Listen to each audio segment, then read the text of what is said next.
Buenos días a todos.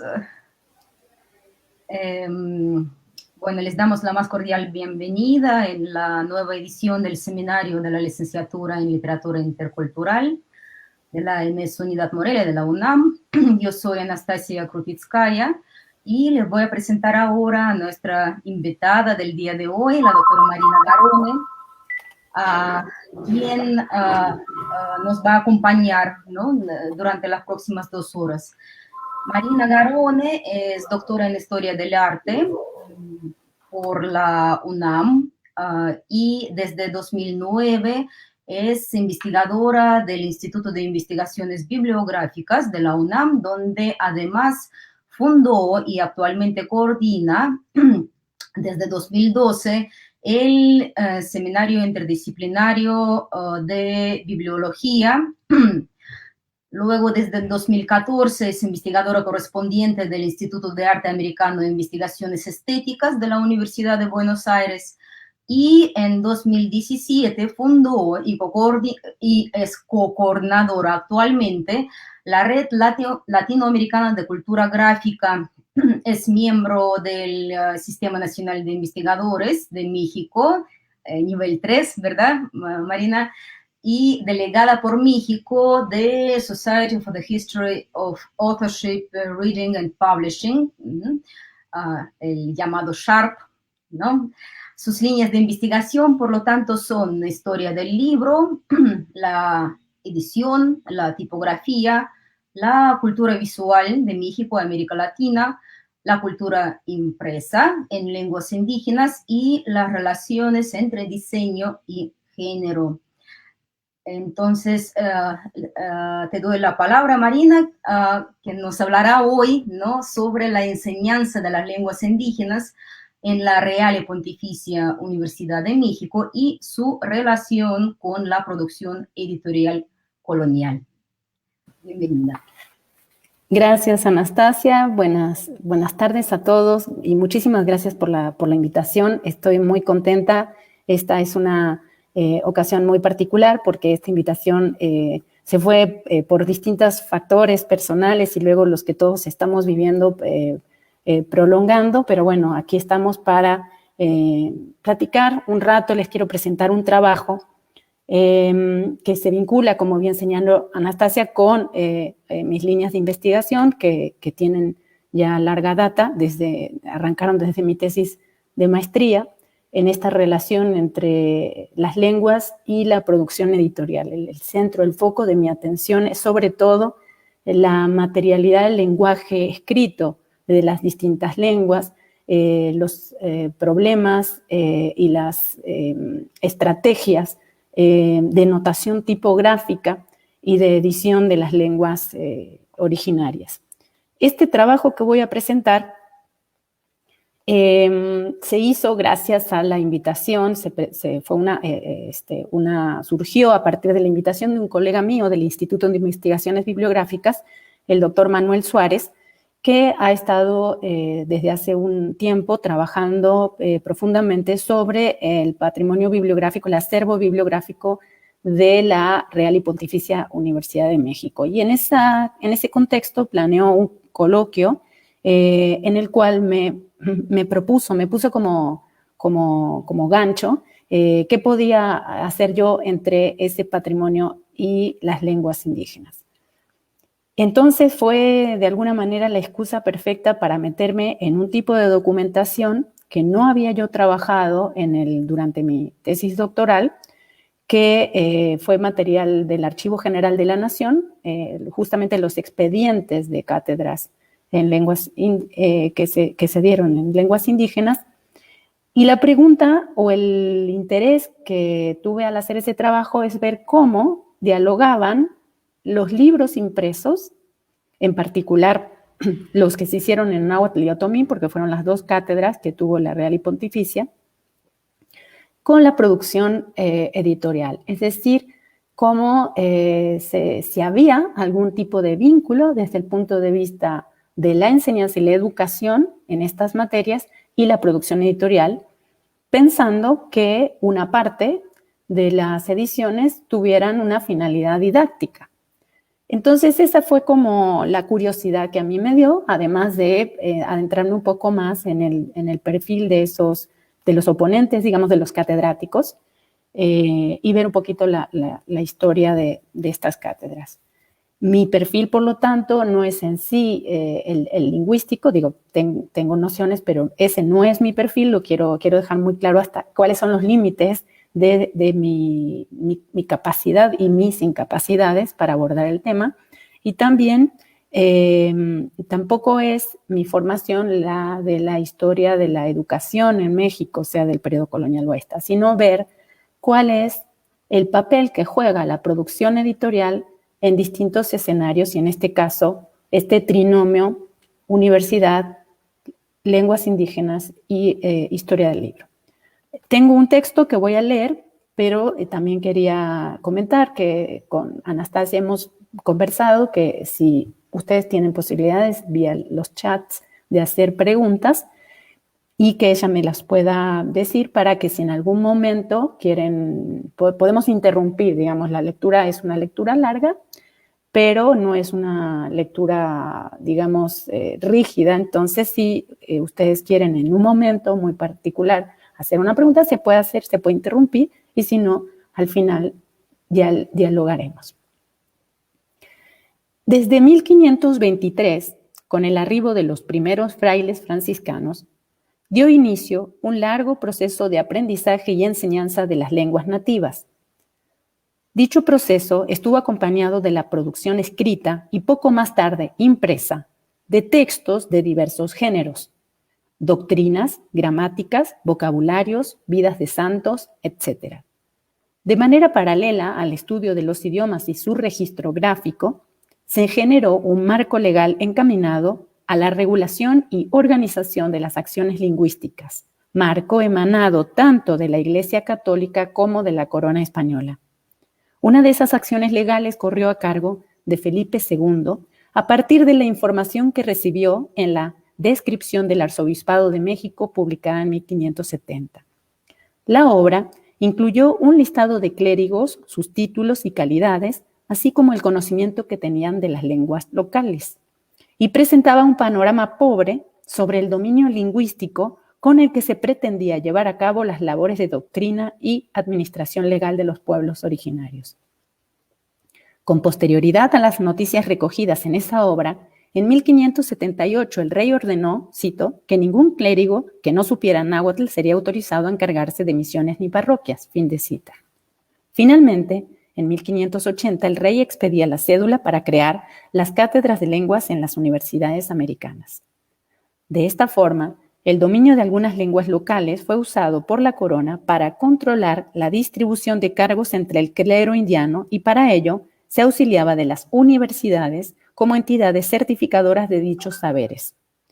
En este mismo tenor, el Tercer Concilio Mexicano de 1585 hizo explícitas las condiciones de formación para que los miembros de los estamentos religiosos en todos sus niveles pudieran ocupar cargos. Las tres principales habilidades requeridas eran saber latín, tanto escribir, leer y comprenderlo, conocer la doctrina, administrar los sacramentos y el ritual católico y conocer las lenguas indígenas habladas en la diócesis. Aunque en la Nueva España hubo oposiciones para cátedras en los seminarios y colegios, como la del Colegio de San Pedro y San Pablo en Guadalajara en 1583, no fue sino hasta 1526 que se instauró la cátedra conjunta de náhuatl y otomí en la Universidad de México. En ese contexto educativo fue preciso contar con el auxilio de materiales escritos para la impartición de las clases, hecho que consta a la letra en las ordenanzas. A pesar de lo anterior, a la fecha no conocemos con claridad el tipo y naturaleza de las relaciones que existieron desde ese momento y a través del tiempo entre la enseñanza de las lenguas indígenas en la universidad y la producción editorial de las obras que sirvieron como material de apoyo. Aunque nos referimos especialmente a las gramáticas, también hubo otros libros de temática religiosa empleados en la dinámica educativa de las cátedras. Por tal motivo, en el presente trabajo me propongo dar información sobre las obras desde la perspectiva de la historia del libro y la edición, Se revisará además algunos indicios que están presentes en los paratextos y en la estructura material de dichos impresos y se mencionarán a los impresores y talleres tipográficos que participaron en la publicación de las obras, de tal modo que se pueda trazar un primer esbozo de la dinámica editorial de las obras en lenguas indígenas.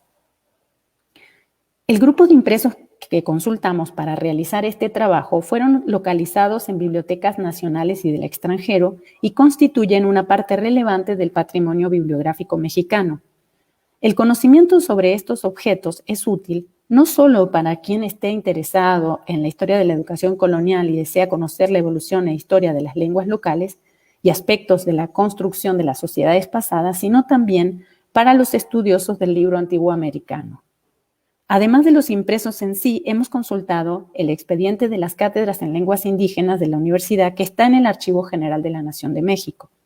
Si bien el objetivo central de este trabajo es el estudio de la edición de gramáticas y otros textos que pudieron haber servido a dichas cátedras, y aunque hubo estudios que se han servido de la documentación de archivo para analizar algunos aspectos de las oposiciones de las cátedras del siglo XVII, a la fecha no se tiene la reconstrucción completa de la nómina de concursantes. En este trabajo ofreceremos, entre los documentos anexos, una lista para los siglos XVII y XVIII y algunas informaciones adicionales de los concursantes. Por cierto, me permito señalar que el trabajo, este texto completo que estoy leyendo está disponible en mi perfil de academia. Hemos organizado el texto en 4 partes. En la primera se dará un panorama breve de la política lingüística de la corona española y su impacto en la fundación de las cátedras universitarias mexicanas de idiomas nativos, inclusive lo que proponen las constituciones sobre ese particular. En la segunda sección se comentarán las principales investigaciones que se han publicado sobre el tema de las cátedras universitarias en lenguas indígenas, que son las de Miguel Antochub, Ascensión Hernández, Antonio García, Rodolfo Aguirre, Adriana Álvarez Sánchez y Leticia Puente. En la tercera se comentarán algunos aspectos de la producción y edición impresa de gramáticas y otros libros en lenguas indígenas y se procurará dilucidar algunos de los elementos del circuito editorial que configuraron. Antes de las conclusiones, en la cuarta sección se ofrece información sobre la presencia de obras en lenguas indígenas en la biblioteca de la Real Universidad. A pesar de las reiteradas peticiones del rey de España sobre la fundación y curso del establecimiento de las cátedras universitarias, la primera noticia formalmente hablando que se tuvo figura en los Estatutos Universitarios de México y se debe a la mano del virrey Marqués de Cerralbo, quien en 1626 señalaba que esta debía ser temporal, la cátedra iba a ser temporal, que iba a tener una duración de 4 años, convocada mediante edictos públicos, que en la elección votarían doctores y catedráticos, es decir, el claustro universitario pleno, y contaría con un salario de 300 pesos, a la vez que se precisaba que serían cátedras sueltas, como la de retórica y gramática, es decir, que no formarían parte de ninguna facultad. La siguiente imagen, por favor. ¿Pueden pasar la imagen? En la descripción de las características para la oposición se determinó que El arte de la lengua mexicana de Alonso de Molina sería el libro de estudio de la cátedra y que para predicar el sermón durante al menos media hora en la oposición, el texto utilizado debería tomarse del sermonario compuesto por Fray Juan Bautista. Los 2 libros de los cuales vemos la portada en pantalla fueron publicados respectivamente en las prensas de Pedro Charte en 1571 y de Diego López Dávalos en 1606.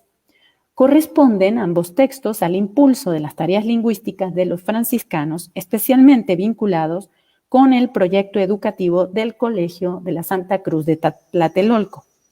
Ambos textos tuvieron un régimen de licencias muy diferentes. Las licencias son unos de los permisos que se requieren para la edición y la publicación de las obras. Mientras que en el primer caso, el virrey Enríquez autorizaba al impresor un permiso de explotación exclusivo por 4 años, en el segundo caso, el virrey Zúñiga y Acevedo concedía en 1598 al autor y a la orden, a los franciscanos, licencia para imprimir la obra por 20 años.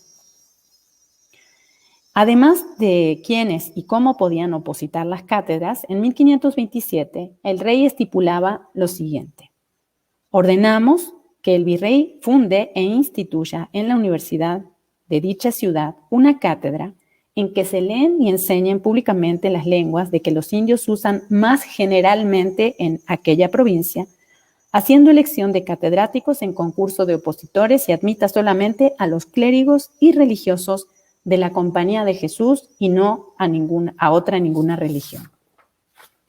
La pugna entre jesuitas y las universidades americanas venía de tiempo atrás, cuando los primeros salieron en 1576, solicitaron al rey, aunque sin suerte, el reconocimiento de sus estudios por parte de las corporaciones universitarias. Sin embargo, ese veto cambió más adelante por considerarse loable la tarea que habían hecho los ignacianos en materia lingüística indígena. De esa forma, y como señalan los estatutos de Cerralbo, se le permitió oponer para la cátedra de lengua. A pesar de ello, y como ha expuesto Adriana Álvarez, cito, una vez que la cátedra se instauró, esta fue dominada por frailes agustinos, quienes además eran clérigos. Fin de cita. Pero, ¿cómo libraron los agustinos la prohibición de opositar que a la letra figura en los estatutos? ¿Acaso contaban con apoyo del arzobispo? Como veremos más adelante, esa dinámica solo se dio en el siglo XVII, ya que en el siglo XVIII la conducción de las cátedras recayó en los clérigos. El problema de quiénes y cómo podían opositar en la cátedra se agravó aún más en el contexto de la visita y posterior regulación estatutaria que planteó Juan de Palafox y Mendoza en 1545. El visitador de la Nueva España y obispo de Puebla planteaba algunas novedades en el tema. La calidad de la cátedra cambiaba de temporal a vitalicia y se precisaba que debían votar todos los maestros y doctores graduados e incorporados en la universidad. Y aunque pudiera resultar obvio, Palafox ordenaba además que saldría electo el que supiera con mayor perfección la lengua, cuidando de que no solamente sepa el que llaman Tlanhuistlatoli, que es el lenguaje común, sino el Teotlatoli, que es el que mira a los misterios divinos y primeros rudimentos de la fe. Como veremos, este punto tendrá un impacto directo en la estructura de las ediciones en lenguas indígenas, ya que desde finales del siglo XVII se notará el paulatino incremento de lo que he denominado géneros mixtos, es decir, aquellos que combinan gramáticas con catecismos y manuales de sacramento. El celo palafoxiano para la correcta administración de la doctrina en lenguas nativas tendrá un correlato posterior en las normas del Cuarto Concilio Mexicano de 1771, que a la vez retoma las preocupaciones del arzobispo Lorenzana y fueron apoyadas por el virrey en turno. El concilio ordenó la elaboración de un catecismo abreviado extraído del romano para que los fieles reciban la santa doctrina uniformemente y con la autoridad del concilio, así como la revisión de los catecismos que circulaban para evitar cualquier tipo de mezclas, en particular las idiomáticas. Sin embargo, los múltiples impulsos legales de las autoridades religiosas y los administrativos de la corona para propiciar la castellanización de los indígenas fueron paralizados en mayor o menor medida por la realidad cotidiana que ofrecían los espacios y modos de misión, ya que todo el mundo siguió sirviéndose de las múltiples lenguas hasta prácticamente la independencia nacional. ¿Podemos pasar a la siguiente imagen?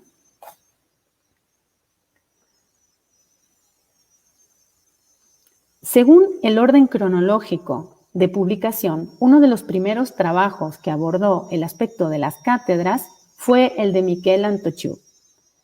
En un artículo de 1985 dio a conocer el examen de oposición a la cátedra de lengua mexicana de don Carlos de Tapia y Centeno. ¿Podemos pasar a la siguiente?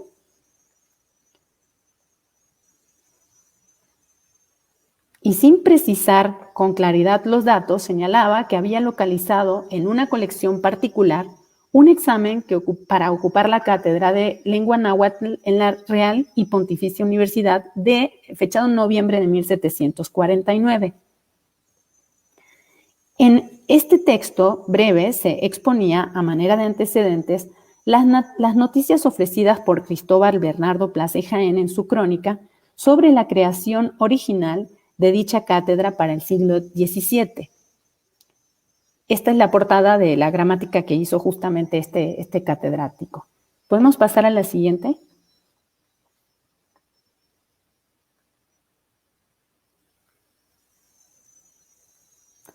Y más adelante mencionaba que de la vida de este autor de Tapia se sabía poco y que la mayor parte de la información procedía de la portada de la gramática náhuatl, que es la que acabamos de ver, y el gramático también fue autor justamente de esta otra obra que estamos viendo, que es una gramática, un arte huasteco, que aunque tuvo licencia de impresión en 1746, no fue publicada sino hasta 30 años más tarde en las prensas de la Biblioteca Mexicana, que fue una imprenta fundada por José de Guiara y Eguren. La siguiente imagen, por favor.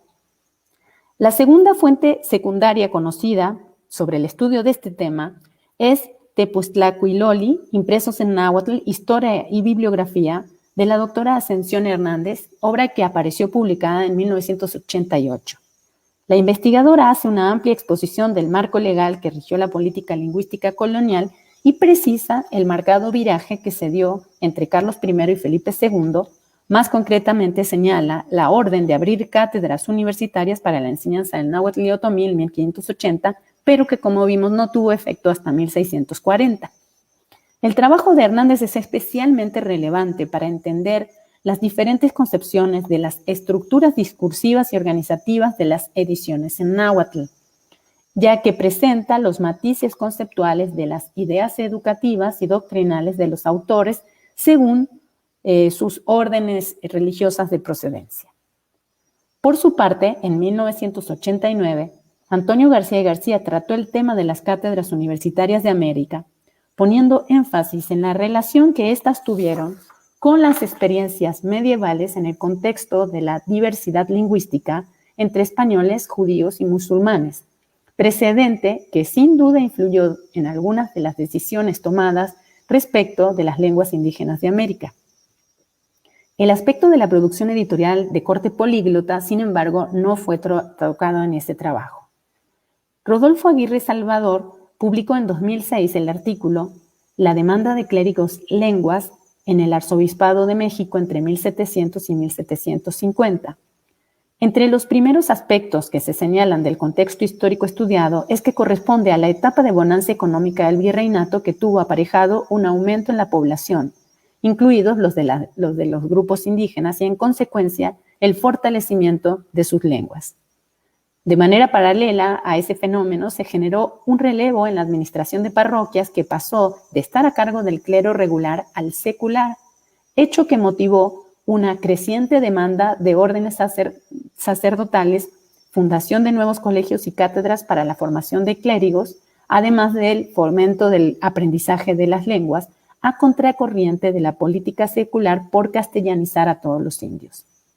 Aguirre señala que entre las dificultades para el conocimiento de las lenguas en cátedras figura el academicismo que los volvía a los estudiantes quizá buenos gramáticos, pero muy mecánicos a la hora de hablar y comprender. El investigador localizó numerosos exámenes en los que advierte señalamientos de torpeza en la pronunciación y cortedad en el entendimiento de algunos alumnos. En algunos casos se señalaba el aprendizaje directo de los clérigos por la convivencia en los pueblos de indios. Si bien hubo una política de lenguas generales en la Nueva España, los idiomas que se procuraron para la administración pastoral fueron, como dije antes, el náhuatl y el otomí, porque apenas un grupo menor de misioneros había el mazahua, matlatzinca, huasteco, totonaco o pame, que no eran considerados lenguajes prioritarios de aprendizaje, al menos no de manera genérica. Por lo que toca a la correlación entre el dominio de una lengua y la posición en la administración parroquial, Aguirre señala que la mayor parte de los curatos estaban en manos de bachilleres presbíteros, con excepción de los que mejores rentas y de la ciudad, normalmente en manos de clérigos doctores. Debajo de los curas titulares se hallaba un número mayor de presbíteros y clérigos a su servicio, cuya dinámica, proporciones y papeles siguen esperando un análisis más sistemático, en palabras de Aguirre. En resumen, los conocedores de la lengua eran un sector especializado en la atención del 50% de la población del arzobispado. Con lo anterior, el investigador concluye que muy pocos de los miembros del alto clero novohispano se distinguieron por sus conocimientos lingüísticos. La siguiente, por favor. Por su parte, la siguiente imagen. Por su parte, en Cátedra Universitaria en Lenguas Indígenas de México, siglos XVI y XVII de 2009, Adriana Álvarez Sánchez hace un estudio en varios aspectos complementario al de Aguirre, en el que se precisan las continuidades a través del tiempo de la dinámica de las cátedras. Ella relata la secuencia de cédulas, órdenes y leyes que normaron la enseñanza de las lenguas en forma previa a la creación de las cátedras universitarias y se detiene en el desarrollo legislativo de dichas cátedras, unidad y funcionamiento, para saber si la política real en materia lingüística fue aplicada y de qué manera en la universidad. También da continuidad a varias de las preguntas que había intentado responder Aguirre, en especial averiguar en qué medida el conocimiento de las lenguas fue determinante para la distribución de los cargos eclesiásticos, lo que la llevó a revisar el historial de los regentes de cátedras del siglo XVII, antes y después de su paso universitario, para ver qué cargos tuvieron. De la revisión pudo concluir que la mayoría de ellos fue ascendida a beneficio. Álvarez Sánchez ofrece la nómina de catedráticos de la lengua mexicana y otomí para el siglo XVII y concluye que, pasa a la siguiente, por favor. Creo que me adelanté, tal vez. Sí. Cito a Álvarez. A lo largo del siglo XVII, la historia de la cátedra puede dividirse en dos periodos. El primero, que inicia con la inauguración en 1640 y concluye en 1670, año en que la cátedra sería leída por dos catedráticos diferentes, debido a la dificultad que representaba contar con lectores que fueran expertos tanto en náhuatl como en otomí. A partir de 1670 iniciaría el segundo periodo que concluiría a finales de siglo. Este último corte temporal obedece a lo que por el momento solo se ha podido hacer la reconstrucción histórica de la cátedra para el segundo siglo de Colonia. Durante el primer periodo, la enseñanza de las lenguas quedó en manos de frailes agustinos, todos ellos ocupando cargos del clero secular. En los diferentes concursos de oposición, esos frailes fueron considerados como los más aptos para servir la cátedra. A partir de 1670, la cátedra sería leída por dos regentes. De estos, los agustinos permanecieron en lengua náhuatl, mientras que un grupo de bachilleres se ocuparon del otomí. Veo que hay una pregunta, no sé, Anastasia, si quieres que intente responderla ahorita o la... ¿Sí? Bueno, si quieres, ¿no? Hacemos una pausa. Un pequeño... Sí, dime. La leo yo si quieres. Bueno, tal vez sí, porque tenga que ver con lo inmediatamente anterior. Pregunta Cecilia si, bueno, te lo voy a leer. Bueno, aquí está, ¿no? De hecho, aparece ya en pantalla. Si después de esos 20 años de licencia se siguió publicando en lenguas originarias. A lo que voy es, dice, ¿en qué momento dejó de ser parte del mundo de la impresión, la publicación de las obras? Nunca ha dejado de publicarse en lenguas indígenas. Hay momentos en que se acelera más la edición o menos. Acá a los 20 años, a lo que se refiere, es un permiso para la publicación de esa obra. Es como si fuera la licencia, voy a ser muy coloquial en esta expresión, es como si fuera no era derecho de autor, pero era un copyright del editor. Es decir, cuando hoy uno publica un libro, hay dos maneras genéricas para publicarlo, que uno le da al editor un permiso por 3 o 5 años para que explote esa obra, o por un número de ejemplares. En este caso no se estipulaba tanto una cantidad o un tiraje de ejemplares, sino un periodo de tiempo. Estos 20 años se refería en concreto a la obra que estuvimos viendo hace un momento, a una de esas obras, porque la otra se le dio permiso por 4 años. Ese sermonario al que se le dieron 20 años fue un hitazo, haz de cuenta, no te voy a decir que fue un bestseller porque la condición de bestseller, estoy siendo muy coloquial, trayendo conceptos de la edición contemporánea para pensar cómo funcionaba algunos aspectos de la edición novohispana. Pero ese sermonario es un documento muy vasto, es uno de los libros más extenso en número de páginas. Y también lo que pasaba con muchas de esas obras es que eran retomadas, no recicladas, pero sí retomadas en nuevos ediciones de otros autores. El concepto de derecho de autor o de autoría tenía, sí existía, pero tenía un uso un poquito más laxo que el que ahora nosotros conocemos, y eso inclusive en las gramáticas que vamos a ver, varias de ellas, toman y retoman cosas que, o usan para criticar cosas que habían hecho las previas. Entonces, la respuesta es, se publicó, se imprimió en lenguas indígenas durante todo el periodo colonial. En algunos momentos más, en otros momentos menos, pero en este caso los 20 años se referían a una obra en particular. Entonces, hay otra pregunta. Dice, entonces, las publicaciones fueron en otomí y náhuatl. ¿Qué hay de las obras en lenguas que no eran o son del centro? Hasta cierto punto, si hubo una jerarquización de lenguas en las cuales publicar tomando como referencia el centro virreinato. Bueno, son muchas preguntas, voy a intentar a responder.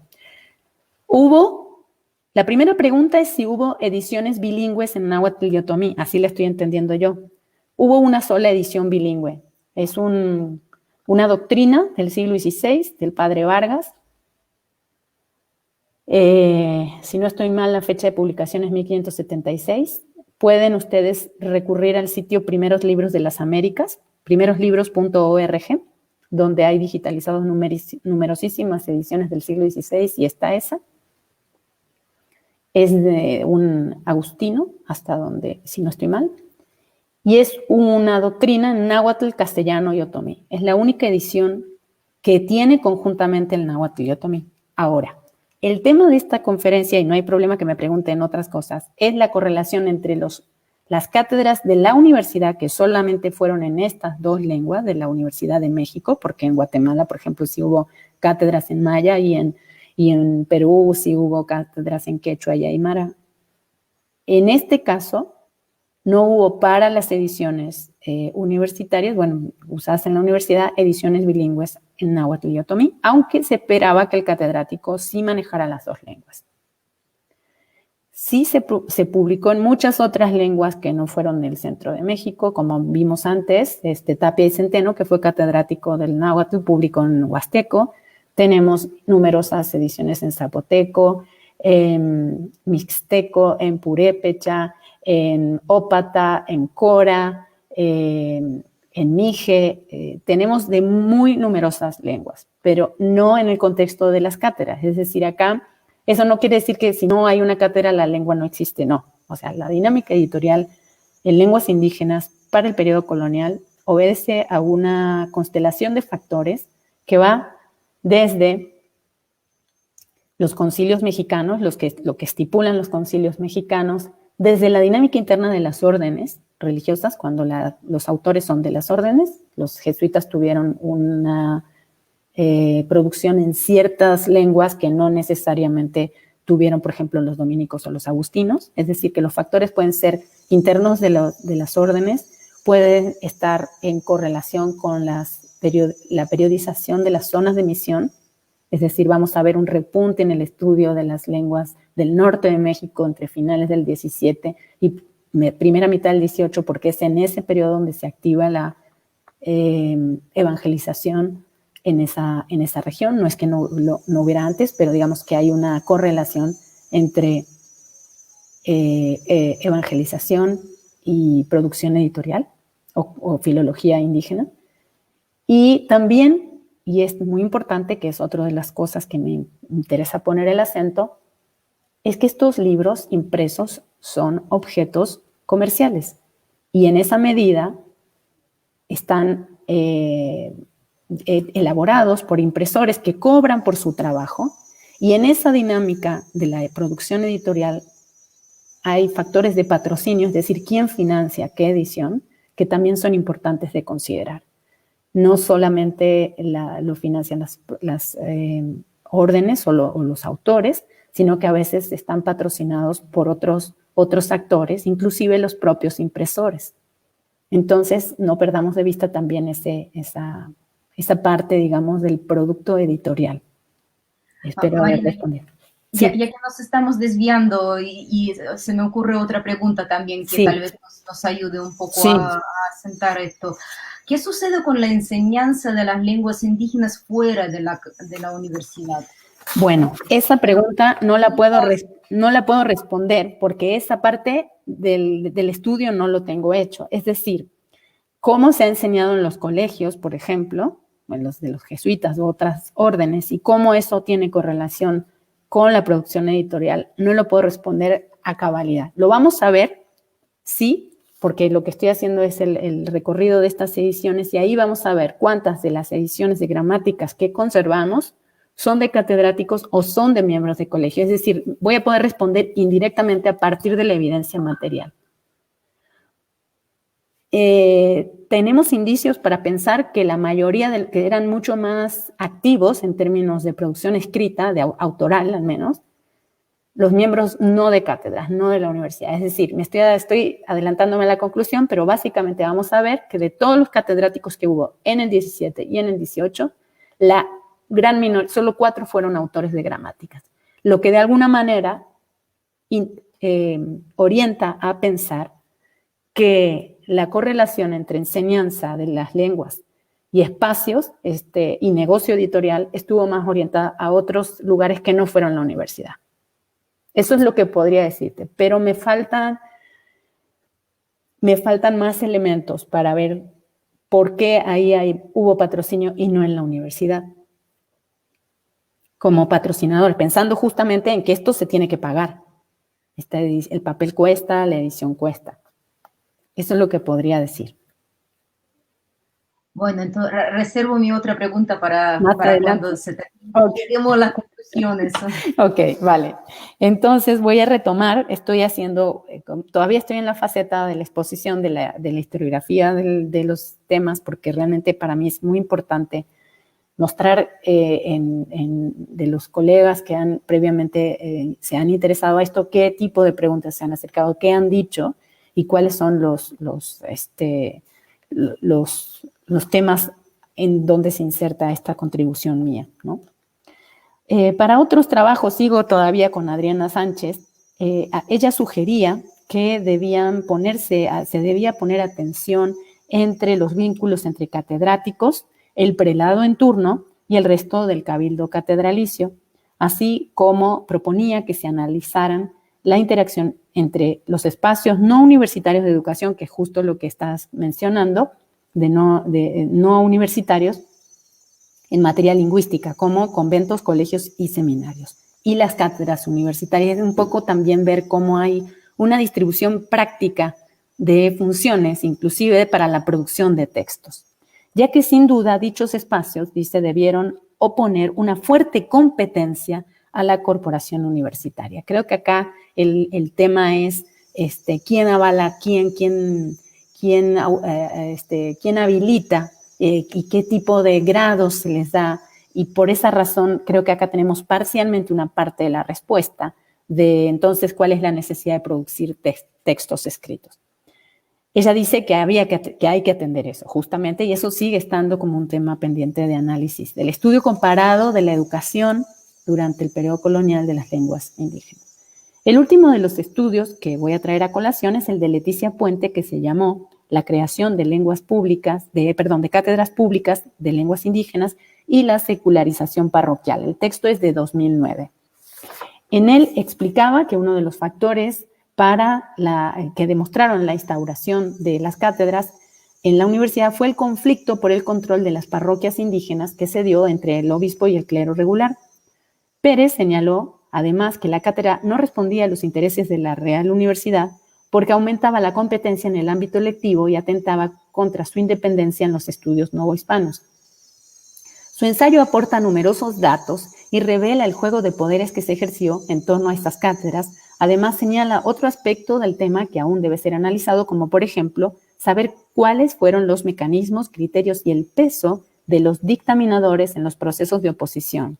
Evaluar en profundidad el perfil de estos catedráticos, es decir, sus biografías, y la relación o tensión entre la cátedra universitaria y las cátedras de los seminarios conciliares, especialmente en las zonas del virreinato, y aquí vuelvo a la pregunta de Cecilia, o sea, si se vincula, especialmente en las zonas no metropolitanas, es decir, que son en otras regiones, porque digamos ahí, digamos, no había quien ejerciera esta competencia. Finalmente, consideraba relevante estudiar la matrícula de las cátedras, es decir, cuántos alumnos se inscribían, porque efectivamente las cátedras universitarias, hasta donde se sabe, al menos de las lenguas indígenas, no fueron muy concurridas. Por nuestra parte, y tras consultar el expediente de cátedras de la AGN, podemos señalar algunos aspectos, especialmente los relacionados con los concursos del siglo XVIII.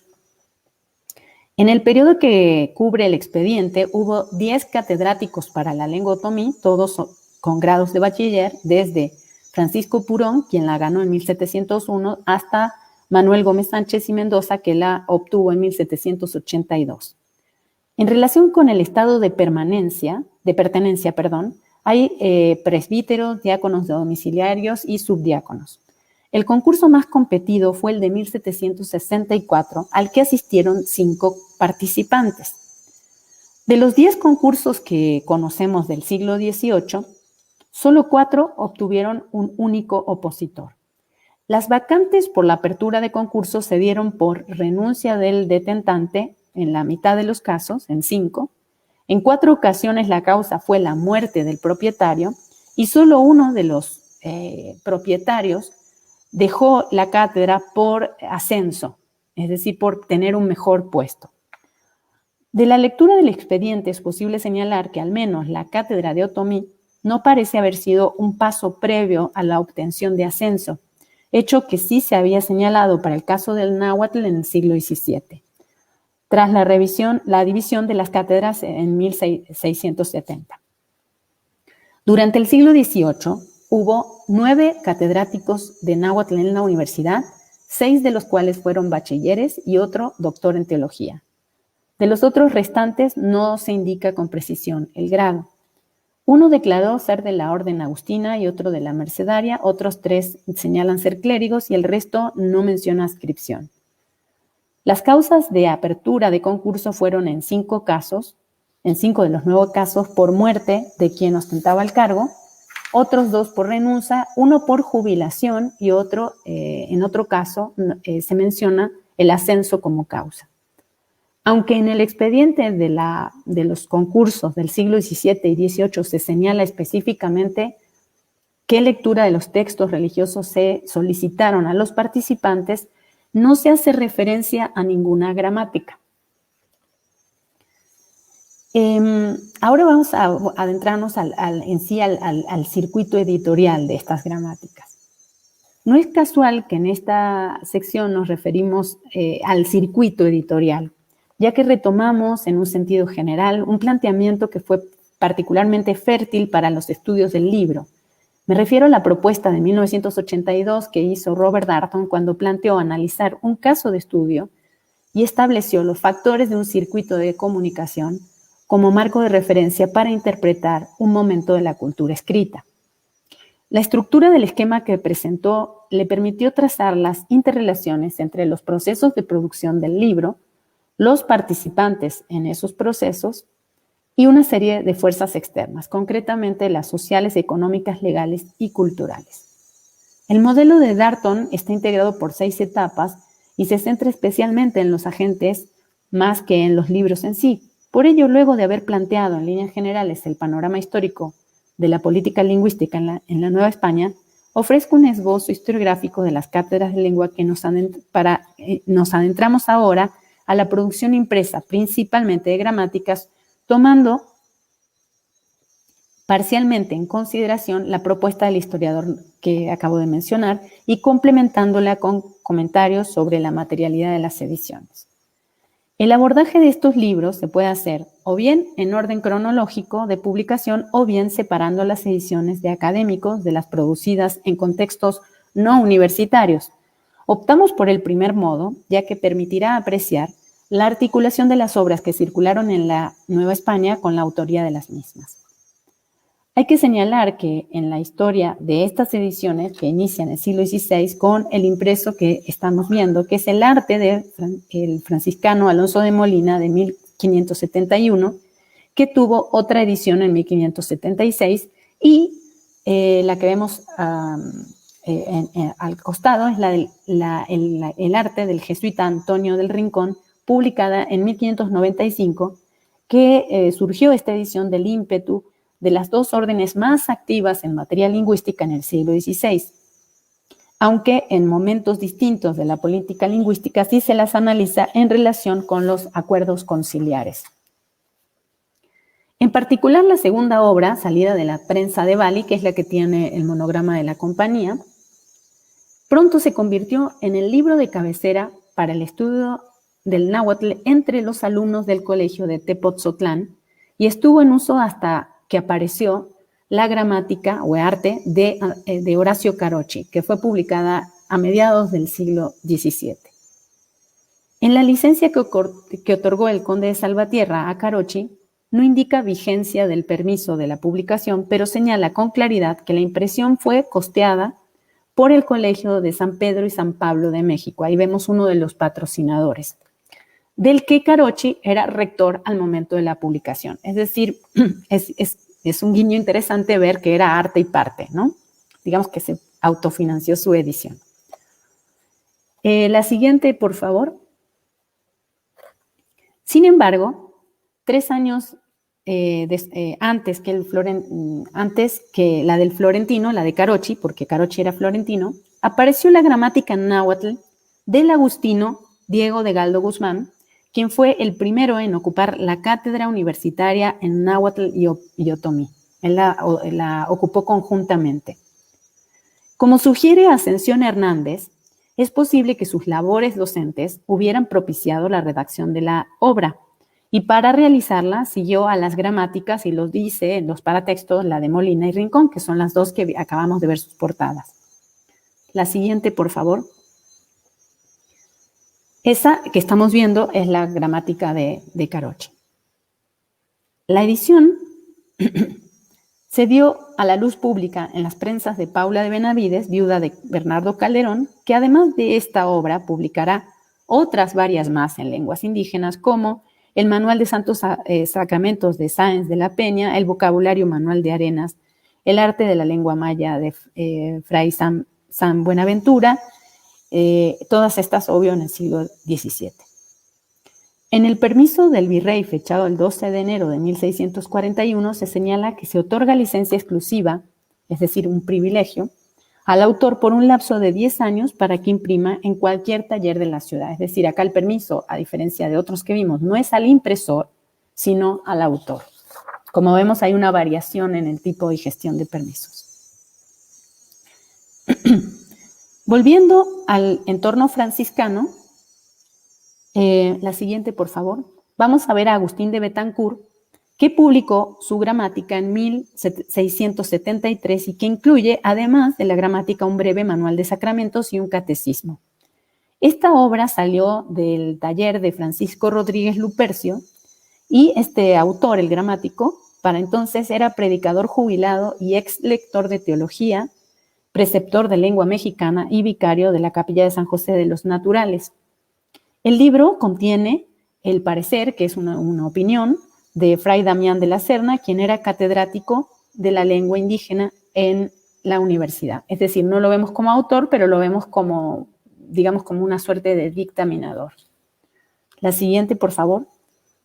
A finales del siglo XVII y en el contexto poblano, destacaron 2 ediciones, que son estas dos que estamos viendo, de una gramática de Antonio Vázquez Gastelu, que apareció la primera edición en 1689 y la segunda en 1693, realmente muy cerca una de la otra. Ambas ediciones fueron patrocinadas por el impresor, es un impresor excelso que se llamó Diego Fernández de León, el impresor poblano por excelencia del periodo, y fueron realizados por mandato del obispo de Puebla, Manuel Fernández de Santa Cruz. La siguiente, por favor. Una tercera edición de esta gramática de Vázquez Gastelu. Sí. Marina, te puedo interrumpir un segundo, Sí, regresando a la imagen anterior. sí, a la imagen anterior, por Sí. favor.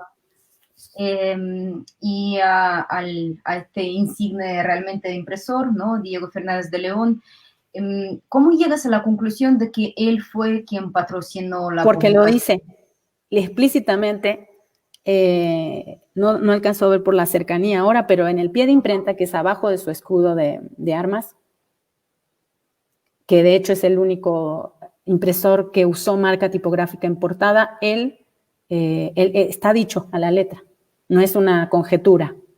Ah, ¿qué dice? Que lo a costa suya, dice, o Sí. algo así. Ajá. Eh, Perdón, bueno, voy a preguntar algo que está como un poquito fuera del hogar, pero ahorita me surgió la duda, porque está en realidad a nada de arruinarse, ¿no? Fernández de León en ese momento. No, en realidad, O le faltan como no, 2 años todavía no, para arruinarse. no es tanto que se arruine. En realidad, él vende la imprenta porque va a administrar una hacienda en Tepeaca. En realidad no es por...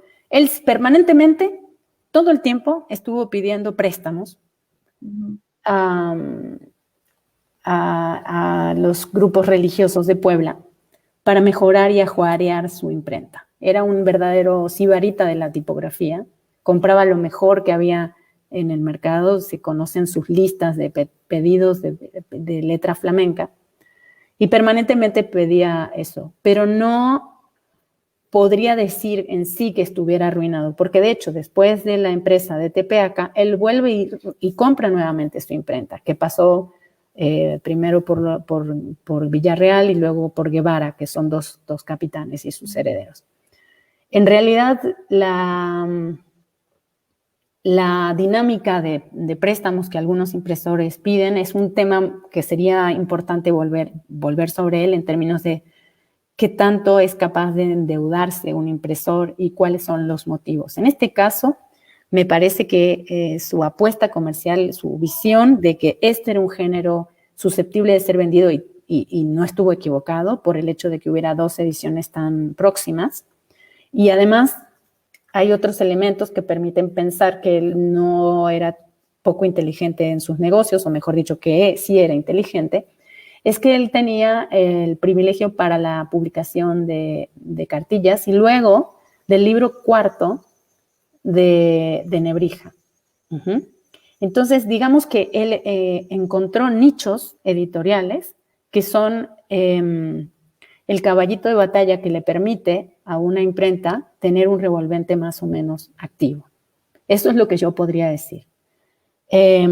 Tengo bastante escrito, publicado sobre él, inclusive sobre sus préstamos y sus peticiones en mi historia de la imprenta en Puebla con sus documentos.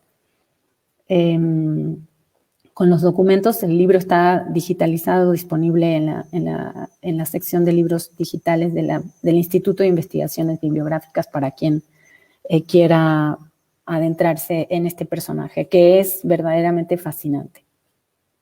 Perdón por o sea, me desvié un poco el tema de la No. Vamos a regresar. Es que me llamó la atención porque es realmente muy raro, ¿no? Que un impresor novohispano pague la impresión de la obra, ¿no? No sucede tan frecuentemente y que además patrocine, ¿no? Directamente, bueno, invierte en la impresión de un arte en lengua mexicana, esto es doblemente llamativo, ¿no? Sí, a ver, en este caso, digamos, tenemos varios impresores que patrocinaron obras a lo largo del periodo colonial de distintos géneros. Para el siglo XVIII, y en este caso lo tiene bien estudiado Manuel Suárez, vamos a ver que los Zúñiga y Ontiveros, que son unos impresores de la segunda mitad del XVIII, van a estar publicando pronósticos y calendarios, y digamos, hay algunos, van a estar patrocinando obras. No tenemos un estudio, digamos, de la correlación entre el patrocinio de impresores y los géneros editoriales, digamos, pensándolo no por caso, sino en términos de una dinámica de largo aliento. Y normalmente pensamos que la iglesia o la corona es la que patrocina cosas, y acá este modelo financiero es un poco esquivo, no siempre. Acá vemos que el obispo pide que se haga la obra, pero no la paga necesariamente, ¿no?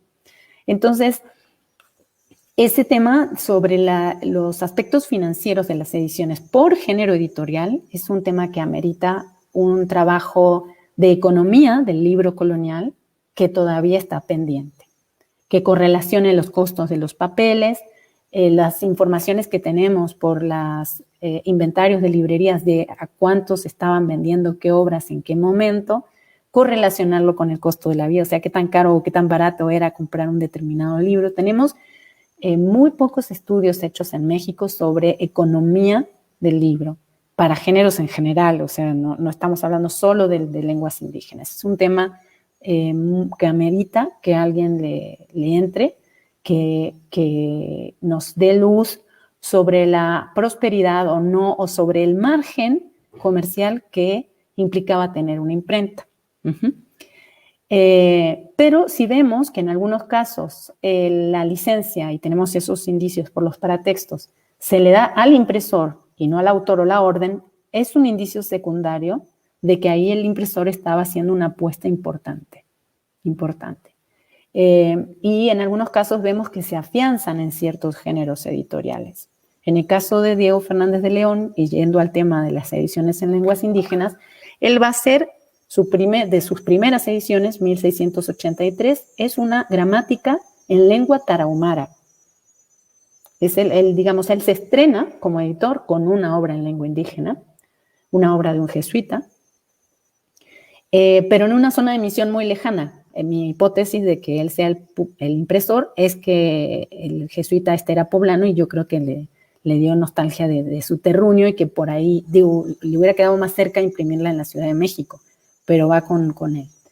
Entonces, esto lo traigo a colación un poco para ver cómo luego los impresores se van como en algún grado como generando su red de contactos y se van especializando en algunos temas.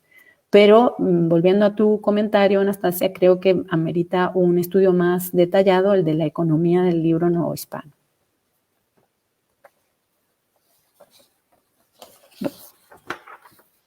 Pues retomo un poco. Bueno, justamente que comentaba, la próxima imagen, si podemos poner esta obra, de esta sí podríamos decir que fue un verdadero bestseller, El arte de Gaztelu, porque tuvo 4 ediciones, de hecho.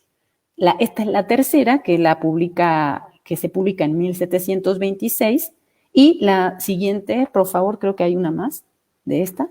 No, pues ya la otra no la tengo.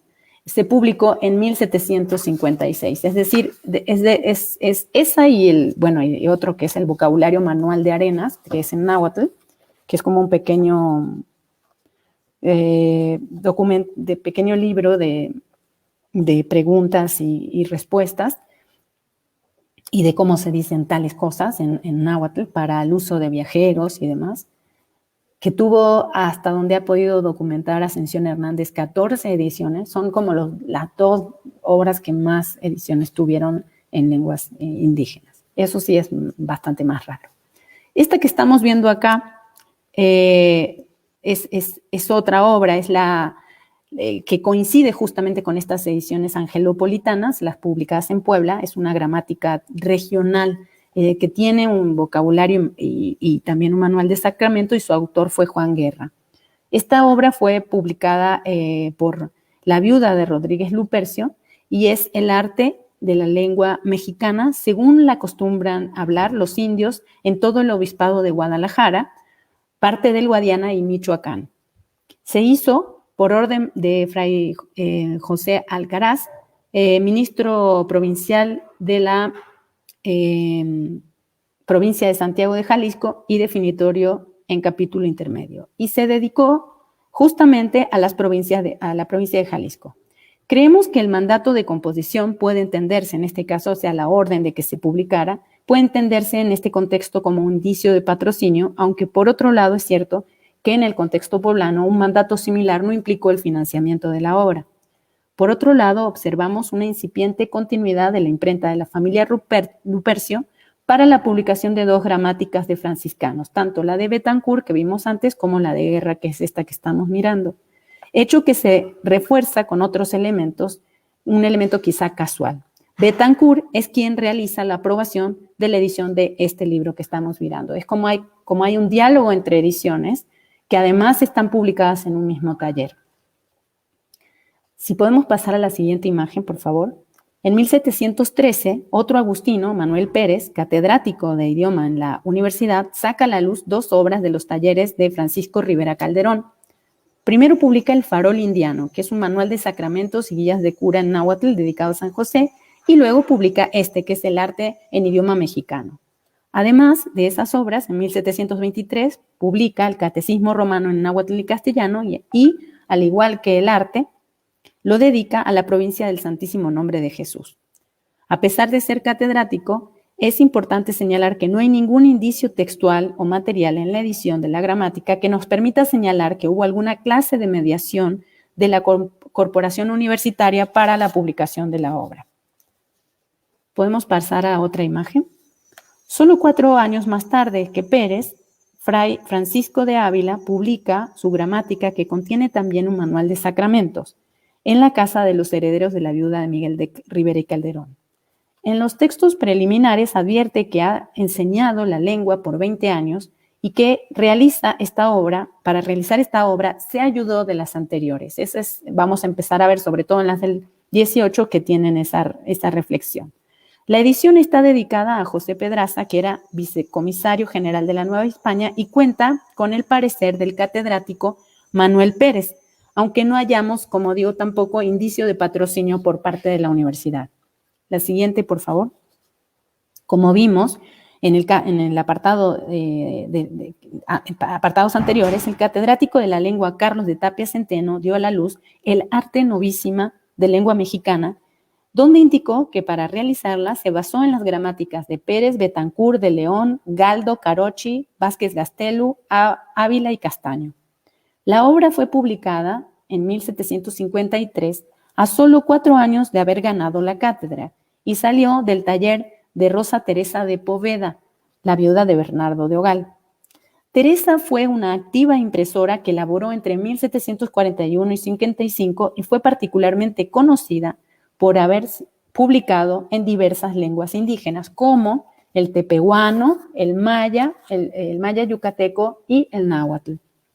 Durante su periodo de actividad, el taller de Poveda coincidió con los de María de Rivera, Francisco Javier Sánchez Pizero, el del taller del Colegio de San Ildefonso y el de la Biblioteca Mexicana de Yarayeguren que mencioné antes. Nos animamos a proponer que pudo haber sido determinante para Tapia, el autor de esta obra, que de todas las imprentas antes mencionadas, este taller era quizá el que en ese momento tenía relaciones más próximas con las autoridades eclesiásticas, ya que, como consta en la portada del libro, la obra fue sacada a la luz bajo la protección de Manuel Rubio y Salinas, arzobispo de la Iglesia Metropolitana, por cuyo mandato se erigió esta nueva cátedra. Idea de patrocinio que vemos reforzado con el empleo de un escudo calcográfico, que es el que estamos viendo también en pantalla, entre los preliminares. La siguiente, por favor. De las prensas de la Biblioteca Mexicana salió en 1754 la gramática del presbítero José Agustín de Aldama y Guevara, compendio de las anteriores, pero que recoge el habla usual del náhuatl de la Ciudad de México y sus alrededores. Sin embargo, se distingue de las previas por su organización temática en lugar de una organización en libros, que proponía el modelo neurigense.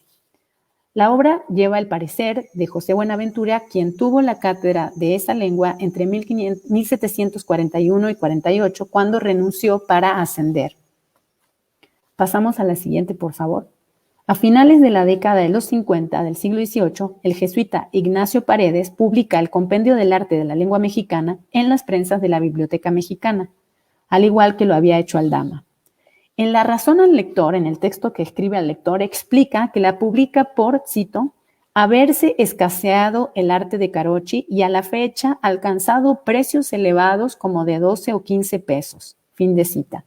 Y porque varias personas, dice él también, de México y Puebla, le pidieron que reimprimiera y extractara esa obra para facilidad de su estudio.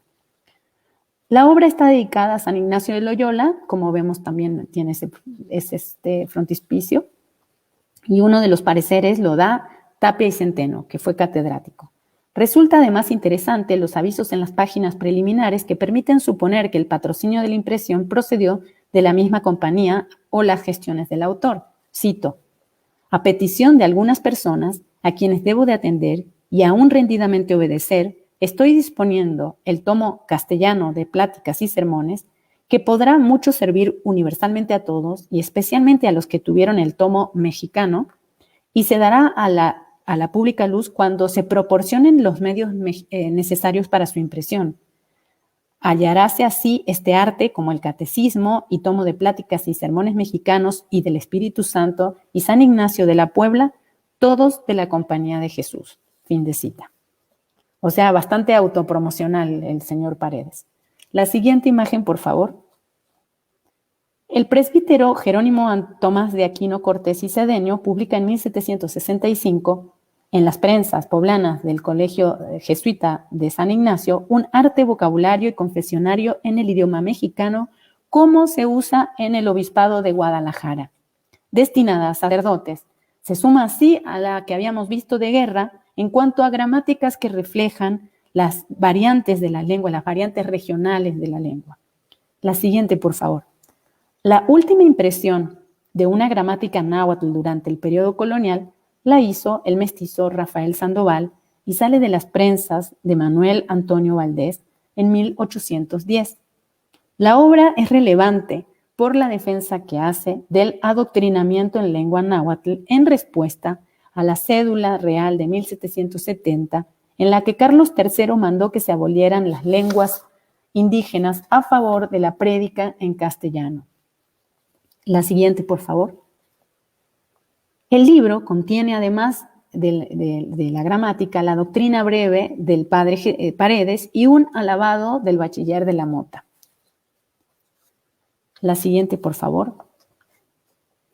Si la producción editorial vinculada con el náhuatl fue relativamente abundante, una situación opuesta ocurrió con el otomí. Como hemos analizado en estudios previos, la edición en esa lengua fue especialmente compleja tipográficamente hablando, hecho que explica que la única gramática impresa conocida apareció en un libro que estaba integrado por otros géneros. La siguiente, por favor, es esta. Me refiero a Reglas de ortografía, diccionario y arte de idioma otomí de Luis de Neve y Molina, que salió en 1767. Neve nació en México y fue capellán del Hospital Real de la ciudad. Llegó a ser catedrático propietario del idioma otomí en el Real y Pontificio Colegio Seminario Tridentino y examinador sinodal e intérprete del Tribunal Eclesiástico de Indios. Los pareceres de esta obra fueron dados por el bachiller y capellán Carlos Ruiz Morales, catedrático de la lengua otomí de la universidad entre 1764 y 71, y el jesuita José Lucas de Anaya, profesor de cuarto voto y capellán. La edición tiene pie de imprenta de la Biblioteca Mexicana, que para esta fecha de la publicación ya pertenecía a la familia Jáuregui, en concreto al bachiller José de Jáuregui. Mantuvo el nombre, pero ya estaba en propiedad de otra familia. Este dueño del taller, además de clérigo y licenciado en teología, había realizado labores de imprenta desde 1755. Tras comprar el taller que había sido de Garay Eguren, añadió el de los herederos de María de Rivera, con el que se quedó con el privilegio de impresión de los libros de nuevo rezado de dicha imprenta. La siguiente, por favor. El arte de Neve consta además de un grabado calcográfico en el frontispicio, hecho poco común en las ediciones novohispanas, en lenguas indígenas, realizado por José Francisco Gómez. La imagen representa una estructura en dos campos. En el superior se encuentra San José con el niño, emergiendo de una nube, y en la parte inferior se distinguen al menos 4 escenas simultáneas. Un maestro con libro en mano que enseña a otros clérigos y a estudiantes, un cura confesando a un creyente, un predicador en el púlpito que transmite el mensaje religioso a la audiencia femenina, y afuera del templo un cura que posiblemente esté predicando a otro grupo de gentes. Está todo muy chiquito, pero en la publicación de mi tesis doctoral la obra está más grande. Todas las representaciones señalan labores docentes y doctrinales propias de los colegios y seminarios. Ahora nos vamos ya encaminando al final. Para finalizar, nos gustaría agregar que un elemento complementario que consideramos en este trabajo fue conocer la presencia de obras de esta temática en la biblioteca de la propia corporación para ver qué material bibliográfico estuvo en los anaqueles de la Real Universidad y que posteriormente hubieran podido ser usados para las cátedras.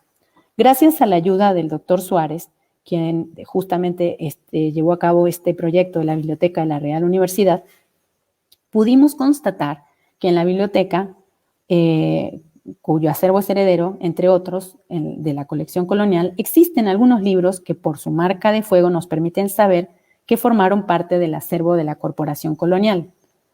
Aunque no es posible indicar con total exactitud el momento de su ingreso al acervo, ni tampoco tener plena certeza del uso que se dio a esas obras, hay 3 títulos localizados que están vinculados con las temáticas de lenguas indígenas.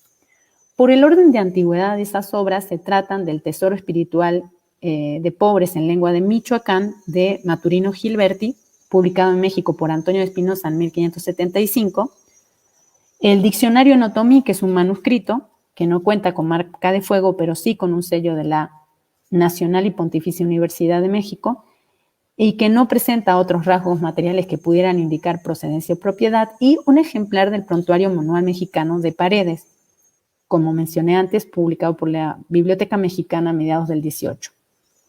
Si se analiza la presencia de estos libros en el contexto de este trabajo, creemos que la obra de Gilberti difícilmente pudo haber sido usada de manera directa como material para las cátedras del náhuatl o el otomí. Respecto del diccionario otomí, a la fecha existe en proceso un trabajo de la doctora Yolanda Lastra, experta en esa lengua, que ha estado haciendo la paleografía y el análisis del documento. Vamos a ver qué concluye la doctora. Lo único que podemos mencionar es que las caligrafías del texto y de las notas de este diccionario son distintos. En relación con el tercer libro, no nos extraña la presencia de un libro de Paredes en la biblioteca universitaria, ya que, como mencioné, este autor fue muy productivo, editorialmente hablando, en el siglo XVIII, y compuso además el Compendio del Arte de Carochi y el Prontuario. La mínima cantidad de obras en lenguas indígenas registradas en la biblioteca nos induce a pensar que esos libros no fueron del uso regular de las cátedras ni por parte de maestros ni de alumnos. Por último, llama la atención la presencia del arte de la lengua tagala y manual Tagalog para la administración de los sacramentos, publicada en Manila por el convento de Nuestra Señora de Loreto. Aunque el registro de la biblioteca no presenta el año de impresión de esa obra, sabemos que salió en 1745. En este caso, su presencia en la biblioteca tampoco permite pensar que hubiera servido de material para las cátedras, quizás solo de manera indirecta en la medida en que de los libros antes mencionados es la única gramática. Pasamos a la siguiente, por favor. Ya para concluir, puedo decir que como se ha presentado en la revisión historiográfica en el contexto administrativo colonial y a pesar de las demoras del establecimiento de las cátedras en lengua, la universidad fungió como mediadora en el control que la corona ejercía para la asignación de curatos, pues oficialmente, para ser destinado a un puesto geográfico específico, uno de los requisitos fue la examinación académica para certificar las capacidades y dominio lingüístico del postulante del idioma que hablaba la Grey. Si bien la evolución y dinámica de las cátedras en náhuatl y otomí había sido abordada en varias ocasiones, tanto desde la perspectiva de la historia de la Universidad Novohispana como de las lenguas indígenas, hasta el trabajo que acabamos de presentar no se había correlacionado este hecho con la producción editorial de gramáticas. Considerando ese hecho, propusimos un acercamiento desde la perspectiva de la historia del libro con énfasis en el estudio de la materialidad de las obras y los paratextos, más la revisión de una fuente primaria clave, como fue el expediente de oposición de cátedras de la GN. De un corpus total de gramáticas publicadas durante el periodo colonial, revisamos 14 de las 16 que se publicaron, que aparecieron en náhuatl entre 1571 y 1810, y también vimos la única publicada en otomí. lo que nos permite decir que este trabajo se sustenta en una muestra representativa del fenómeno y del periodo estudiado. En cuanto a la dinámica editorial, es posible mencionar aspectos de periodización e impacto de la producción, también referir cuestiones relativas a la autoría, así como señalar comentarios sobre los talleres participantes. Respecto de la periodización, a primera vista, la cronología de aparición de las ediciones no parece guardar una correlación con las oposiciones de las cátedras. A esto hay que señalar que se presentan lapsos amplios entre la publicación de una y otra obra, con unas pocas aglomeraciones en la aparición de títulos. Solo notamos cercanía entre las gramáticas de Galdo y Carocci en la década de los 40 del siglo XVII y la de Pérez y Ávila en la década del 10 del siglo XVIII. Un fenómeno aparte, pero vinculado con el análisis de la frecuencia de las publicaciones, es el tema de las reimpresiones. Sobre este punto, cabe destacar la gramática, como mencioné, de Vázquez Gastelu, que tuvo 4 ediciones, todas salidas de prensas poblanas, es decir que esto indica que hay un fenómeno también de regionalización de algunas ediciones. Este caso en particular debe analizarse a la luz de la producción de Diego Fernández de León y de los talleres que heredaron los enseres de imprenta vinculados con él, así como sus permisos y privilegios de impresión. No encontramos correlación entre la autoría de las gramáticas y la oposición de las cátedras, ya que solo 4 de un total de 14 de los autores de las obras fueron catedráticos, es decir, lectores universitarios. Estos fueron Galdo Guzmán, Pérez, Tapia Centeno y Sandoval. Sin embargo, es preciso señalar que varios catedráticos más redactaron dictámenes y pareceres del resto de las impresas, como lo hemos señalado en el trabajo. Tampoco hubo correlación para el único libro impreso en otomí. Respecto de la institución de procedencia de los autores, 9 de los 14 pertenecen al clero regular, específicamente a franciscanos, jesuitas y agustinos. Localizamos obras publicadas a costa de obispos y de los propios impresores, sin embargo, no hay evidencia clara de que la corporación hubiera financiado la publicación de gramáticas. Este punto parece tener relación con el hecho de que en los estatutos no hay indicaciones precisas del uso prescriptivo de alguna gramática en particular, ya que los únicos libros que se mencionan de forma explícita para el náhuatl son los religiosos. Se dice el de Molina y el de Bautista. Las gramáticas en náhuatl y otomí fueron publicadas en 13 imprentas distintas, aunque se destacan por una sutil continuidad la de las familias Calderón y Benavides y la de los Rodríguez Lupercio y Biblioteca Mexicana. Este es un tema que ya había advertido en otros estudios sobre edición colonial en lenguas indígenas, inclusive para obras de contenido religioso. Tenemos indicios para creer que esa continuidad se vincula parcialmente con la pericia de un determinado taller para la composición y cuidado editorial de una lengua indígena, aunque no se puedan descartar tampoco las relaciones sociales de algunas corporaciones con algunas imprentas.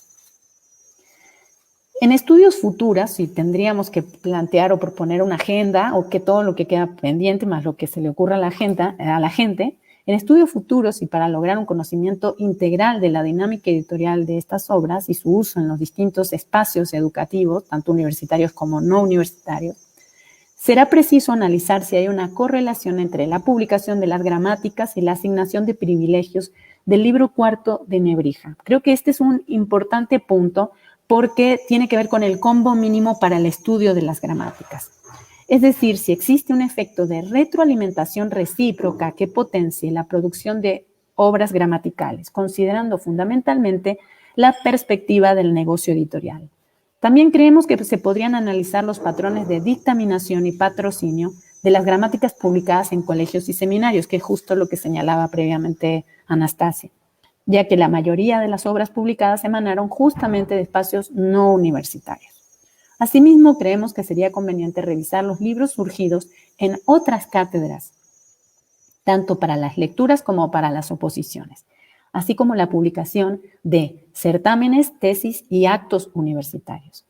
El conocimiento integral de ese universo de publicaciones de diversos géneros textuales vinculados con la corporación universitaria tal vez permitiría identificar algunas sutilezas en la creación literaria y autoral y también del negocio editorial universitario, que en conjunto más reducido de obras como las que hemos analizado no es visible, no se ven esas trazas, pero posiblemente los haya si se ven en el conjunto de la producción para otras cátedras.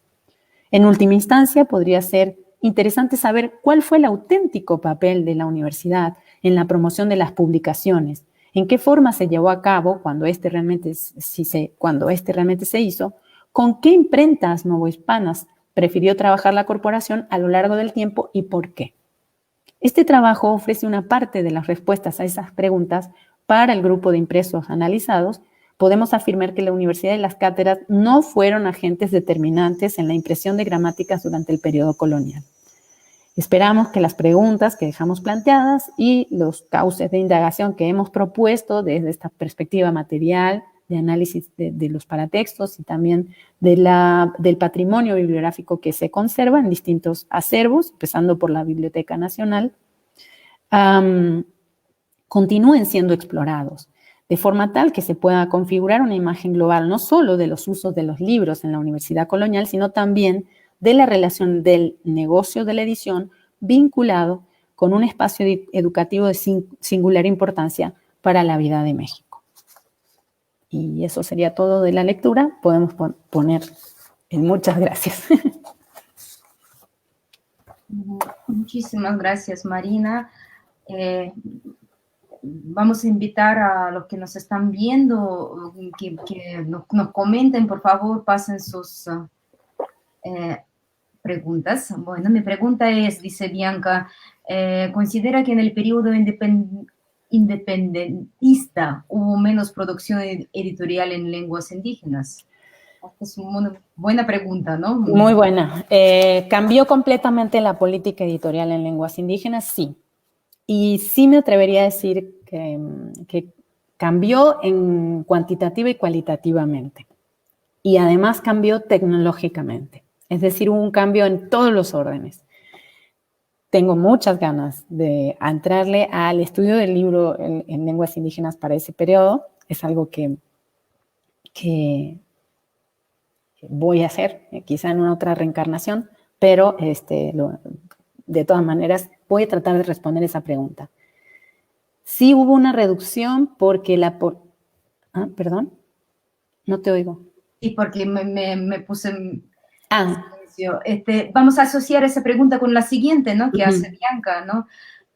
Están pasando muy rápido las preguntas. ¿Hubo alguna disminución en la enseñanza de lengua indígena? Es como, bueno, también yo quería preguntar sobre esa relación entre los proyectos editoriales, ¿no? Y la enseñanza. Bueno, para el siglo XIX no conozco el marco de la enseñanza y sobre todo dentro de la universidad, es decir, cuáles fueron los espacios de enseñanza. Esa parte no la puedo responder, la desconozco. Solo puedo responder parcialmente la primera parte de las preguntas que hizo. Sí una disminución de publicación, no es que desaparecieron, pero sí mermaron, porque uno de los principios sobre los que se instauró la integración nacional fue la unificación lingüística. O sea, curiosamente, esa es una paradoja. De manera práctica, quizá durante la colonia, los conquistadores y frailes, no digo que siempre lo hicieron bien, ni que no hubieran sido atroces en muchos sentidos, pero tenemos una producción editorial muy vasta, muy amplia, y ahí están los libros y están los registros bibliográficos. En el siglo XIX cambió porque sí se consideró que un criterio para la integración del Estado-Nación mexicano era la unificación lingüística. Entonces acá vemos un cambio político en el Estatuto de las Lenguas y en consecuencia una deriva a distintos aspectos, incluida la producción editorial. Tenemos algunos casos curiosos como una gramática en Tarahumara, publicada en 1826, dedicada a Iturbide, por ejemplo, con textos de encomio y empoderamiento al indígena, inclusive con frontispicios de un franciscano que se llamó Telechea de apellido. Es una edición verdaderamente hermosa desde el punto de vista del libro.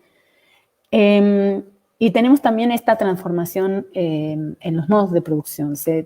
A partir más o menos finales de la década de los 20, mediados de la década de los 30 del siglo XIX, la tipografía cambia de ser la edición cambia de ser procesos manuales a ser procesos mecanizados paulatinamente, cambia la composición del papel, las prensas ya no son de madera, empiezan a ser de hierro fundido, es decir, paulatinamente van cambiando esos mecanismos, ingresa la litografía y también van cambiando los focos de atención, es decir, empieza a haber una prensa periódica muy importante, a haber mucho material de orden político. Insisto, no desaparece la edición en lengua indígena, pero cambia radicalmente de proporción. Lo que sí vemos hacia finales, sobre todo finales del último cuarto del siglo XIX, es un auge de estudios filológicos, por ejemplo, de la mano de Antonio Peñafiel y muchos otros más, que empiezan a reeditar gramáticas y diccionarios, obras, sobre todo también de corte religioso, pero empiezan a reeditar muchas obras del periodo colonial. Se dan cuenta que para el estudio lingüístico de estas obras necesitan volver la vista atrás. Es decir, hay un interés científico en México por el estudio de las lenguas, inclusive trazar las familias, muy fuerte, muy potente. Pero eso es lo que podría decir. Creo que amerita un estudio la correlación para el siglo XIX. Hasta ahorita podría decir nada más eso, pero muchas gracias por la pregunta. Bueno, en lo que llegan otras preguntas, aquí te felicitan. Gracias. Y yo voy a aprovechar para hacer mis preguntas. Bueno, te mandan saludos también cordiales de diferentes partes.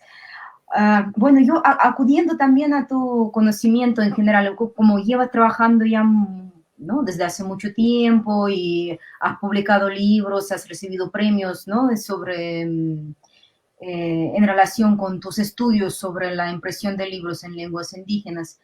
Entonces, no tanto, sin cerrarse tanto al tema de las cátedras, ¿no? Quería preguntar, si tú has observado o has trabajado con los especialistas en náhuatl, o si alguien ha estudiado particularmente qué repercusión tendrá el proyecto editorial de impresión de vocabularios, gramáticas, etcétera, en la escritura histórica, ¿no? O sea, desde el punto de vista de la lingüística histórica. Si esta unificación, si hay evolución también en el proyecto editorial, ¿no?, en la forma de fijar la escritura, ¿no?, en relación con la parte fonética, fonológica, etcétera, ¿no? También desde lo sintáctico, gramático, etcétera, ¿no? Y, o sea, si hubo evolución, ¿no?, desde los comienzos, ¿no?, hacia el siglo XIX, y si hubo repercusión en la escritura manuscrita. Sí, bueno, lo que tú preguntas no solamente se puede observar en el caso de la edición en lengua indígena. La interferencia mutua o la retroalimentación o la interacción entre lo impreso y lo manuscrito es una dinámica que se da en la ortotipografía de cualquier idioma. Sean lenguas indígenas, o sea el castellano, o sea el inglés, o sea el que sea. Esa interrelación se da en distintos órdenes, no solo normativo, de las ortografías, sino también desde un punto de vista estético. Y voy a dar algunos ejemplos muy concretos que no se aplican solo a las lenguas indígenas, pero voy a empezar respondiendo para el caso de las lenguas indígenas. Sí, he trabajado he tenido excelentes maestros lingüistas, queridos profesores que han siempre atendido esta parte, digamos, del detalle, del signo, de la cuestión ortográfica, en concreto, no solo para la grafía de las palabras, sino también para la diacrisis, que es donde más se observa, digamos, un enjambre de acentos y de alteraciones, o inclusive para la segmentación de las palabras, que es todo un tema hasta el día de hoy, entender y poder editar bien, haciendo una segmentación silábica que los programas de edición contemporánea respeten y no fuercen a una separación estándar o aplicada para otro idioma. Por eso la profesionalización contemporánea de los editores políglotas, incluidos los de lenguas indígenas, es crucial. Es una cosa en la que tenemos que poner mucha atención como un país multilingüe que somos. Esto no es un problema solo del periodo colonial, es un problema de la edición hoy en múltiples idiomas, y tenemos ahí mucho que revisar para nuestras lenguas originarias. En el caso, por ejemplo, del otomí, que fue, o también pasó con el mije, que son lenguas con un sistema vocálico amplísimo, y también para el caso de las lenguas tonales, es donde vimos la polarización más notable entre las producciones manuscritas y la edición tipográfica. Un autor puede hacer el garabato que quiera, inventar el acento que desee en su manuscrito, pero de ahí a que lo quiera llevar a la imprenta, se va a encontrar con una limitación de orden material. La caja tipográfica tiene un conjunto limitado de caracteres, y es ahí donde el tipógrafo, el impresor, y a veces no el autor, porque en muchas ocasiones tenemos autores que están muertos, entonces la interpretación y la exégesis de esas ortografías sugeridas las hace el que cuida la impresión, a lo mejor un indígena que está en el taller, que también tenemos personajes, digamos, nativos que supieron las artes de la imprenta, y se hace esa adaptación. Entonces, primer punto importante es ver que no hay una transliteración total entre lo que se hace en el manuscrito y pasa a la imprenta. Es ahí donde en algunas lenguas es mucho más marcado. Lo puse como hipótesis, tenemos la evidencia material para mi tesis doctoral y mis trabajos, es que tenemos una correlación a menor lengua impresa. Las lenguas que menos impresas se tuvieron durante el periodo colonial, en muchos grados se deben a sistemas vocálicos complejos o sistemas fonológicos de alta complejidad. ¿Por qué? No porque no merecieran ser publicadas, no, simplemente porque hay un obstáculo de orden material. Y vemos que la imprenta en general y la escritura, la publicación, tiende a una simplificación, ¿no? O sea, el lenguaje en general, esto es un principio general de la lengua escrita, tiende a la simplificación. No tenemos... Se trata de que se gestione una síntesis. Entonces, sí hubo interferencia mutua entre esas normas y a la vez interferencia interlingüística, es decir, que una norma prescriptiva del castellano pudo haber influido en la forma de notación de una lengua nativa, porque en los paratextos, sobre todo en gramática, se ve tal sonido de esta lengua funciona como tal del italiano, del francés o del castellano.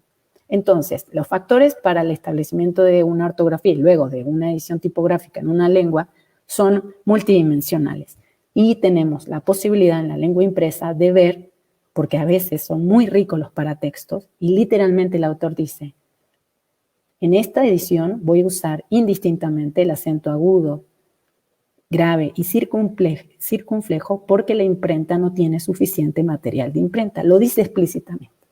Si yo no atiendo ese paratexto y veo un caos en la notación, como muchas veces se ha apreciado desde el punto de vista filológico, en lugar de apreciar desde la bibliografía material lo que está pasando en esa puesta en página, se está considerando que hay un caos de notación. No hay un caos, es una limitación de la imprenta.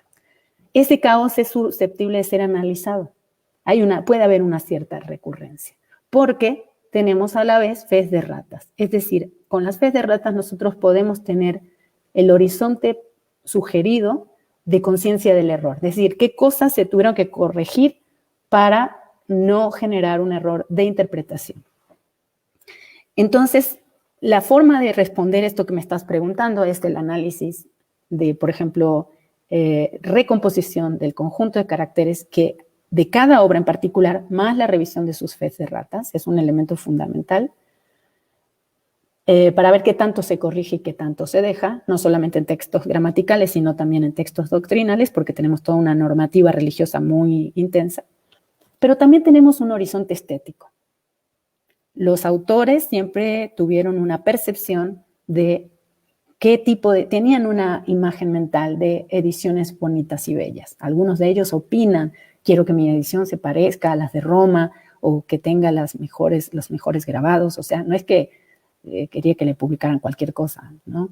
Y en esa medida hay una relación o una interferencia, se ha dado mucho, por ejemplo, estudios importantes como los de José María Ribagorda y otros estudiosos más en España, sobre la correlación entre la dinámica de las cursivas caligráficas hechas en los manuales de escritura desde Juan Diciar, desde el siglo XVI, y el corte de letra de punzones y matrices de la imprenta real española. Vemos cómo la norma caligráfica, los modelos escriturales, no están escindidos desde el punto de vista de los rasgos, ya no de las ortografías, de lo que gusta o de la norma o de la estética en boga. Entonces, esta interferencia la podemos ver cuando, por ejemplo, traigo a colación un caso paradigmático de la edición bilingüe en náhuatl castellano, que es el Códice Florentino, la historia general de las cosas de la Nueva España, que compuso un conjunto de indígenas junto con Sahagún. Digamos, yo ahí no soy la única, pero postulamos una autoría múltiple, no es, siempre se habla nada más de Sahagún. La forma en cómo hermosean las iniciales de algunas de las páginas están emulando, aunque es un manuscrito, una capitular tipográfica. Entonces, esta interferencia se ve en lo ortográfico y en lo estético. Y también se ve en términos de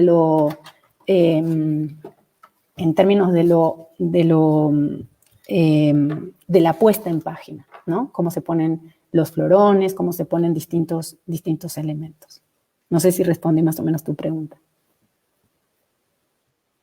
Ay, es un tema tan complejo que necesitaremos otra conferencia, por lo menos, ¿no? Para abordarlo, ¿no? Un seminario.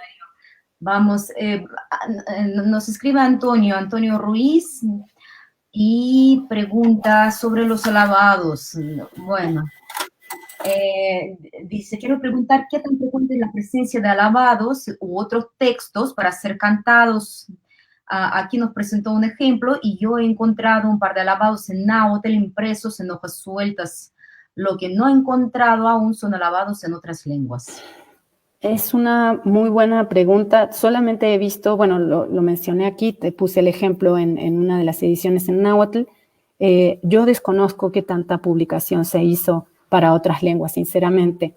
Lo que sí intuyo es que hay un conjunto de géneros editoriales en lenguas indígenas que al estar en pliegos sueltos, o sea, en impresos no librarios, esto pasa también mucho con las cartillas, que tenemos mucha información documental de que existieron, pero son pocas las que se conservan.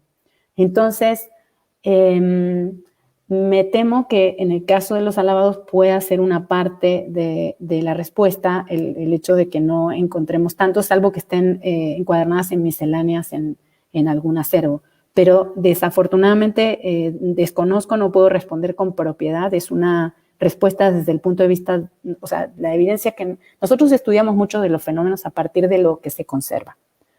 Lo que no podemos hacer es suponer que porque no se conservan no existieron, es decir, más bien tratar de aún así que estamos viendo una puntita del iceberg, imaginarnos dentro del fenómeno editorial y de circulación que pudo haber funcionado, porque en muchas cofradías se tiene información de que se publicaban o hacían estampas, por ejemplo, pero no tenemos los repertorios de todas las imágenes. Yo me imagino que también pregunta Antonio por si hay injertos, inserciones, o que si se usan cantos o alabados específicamente, o cantos en general como ejemplos al interior de las artes que has revisado, vocabularios o gramáticas. No, en el caso de gramáticas, no. En algunos testimonios manuscritos sí se dan estos ejemplos. Creo que el que maneja Antonio justamente en purépecha también, o en lengua tarasca, como dice, están las indicaciones incluso, ¿no?, al interior del arte. En el arte yo no recuerdo fragmentos de alabado. En sermonarios puede ser que hubiera algún tipo de pasaje que pudiera ser pensado para el canto. pero en gramáticas yo de las que he visto no recuerdo en este momento. Debería verlas con más atención desde el punto de vista de la procedencia textual de algunos ejemplos.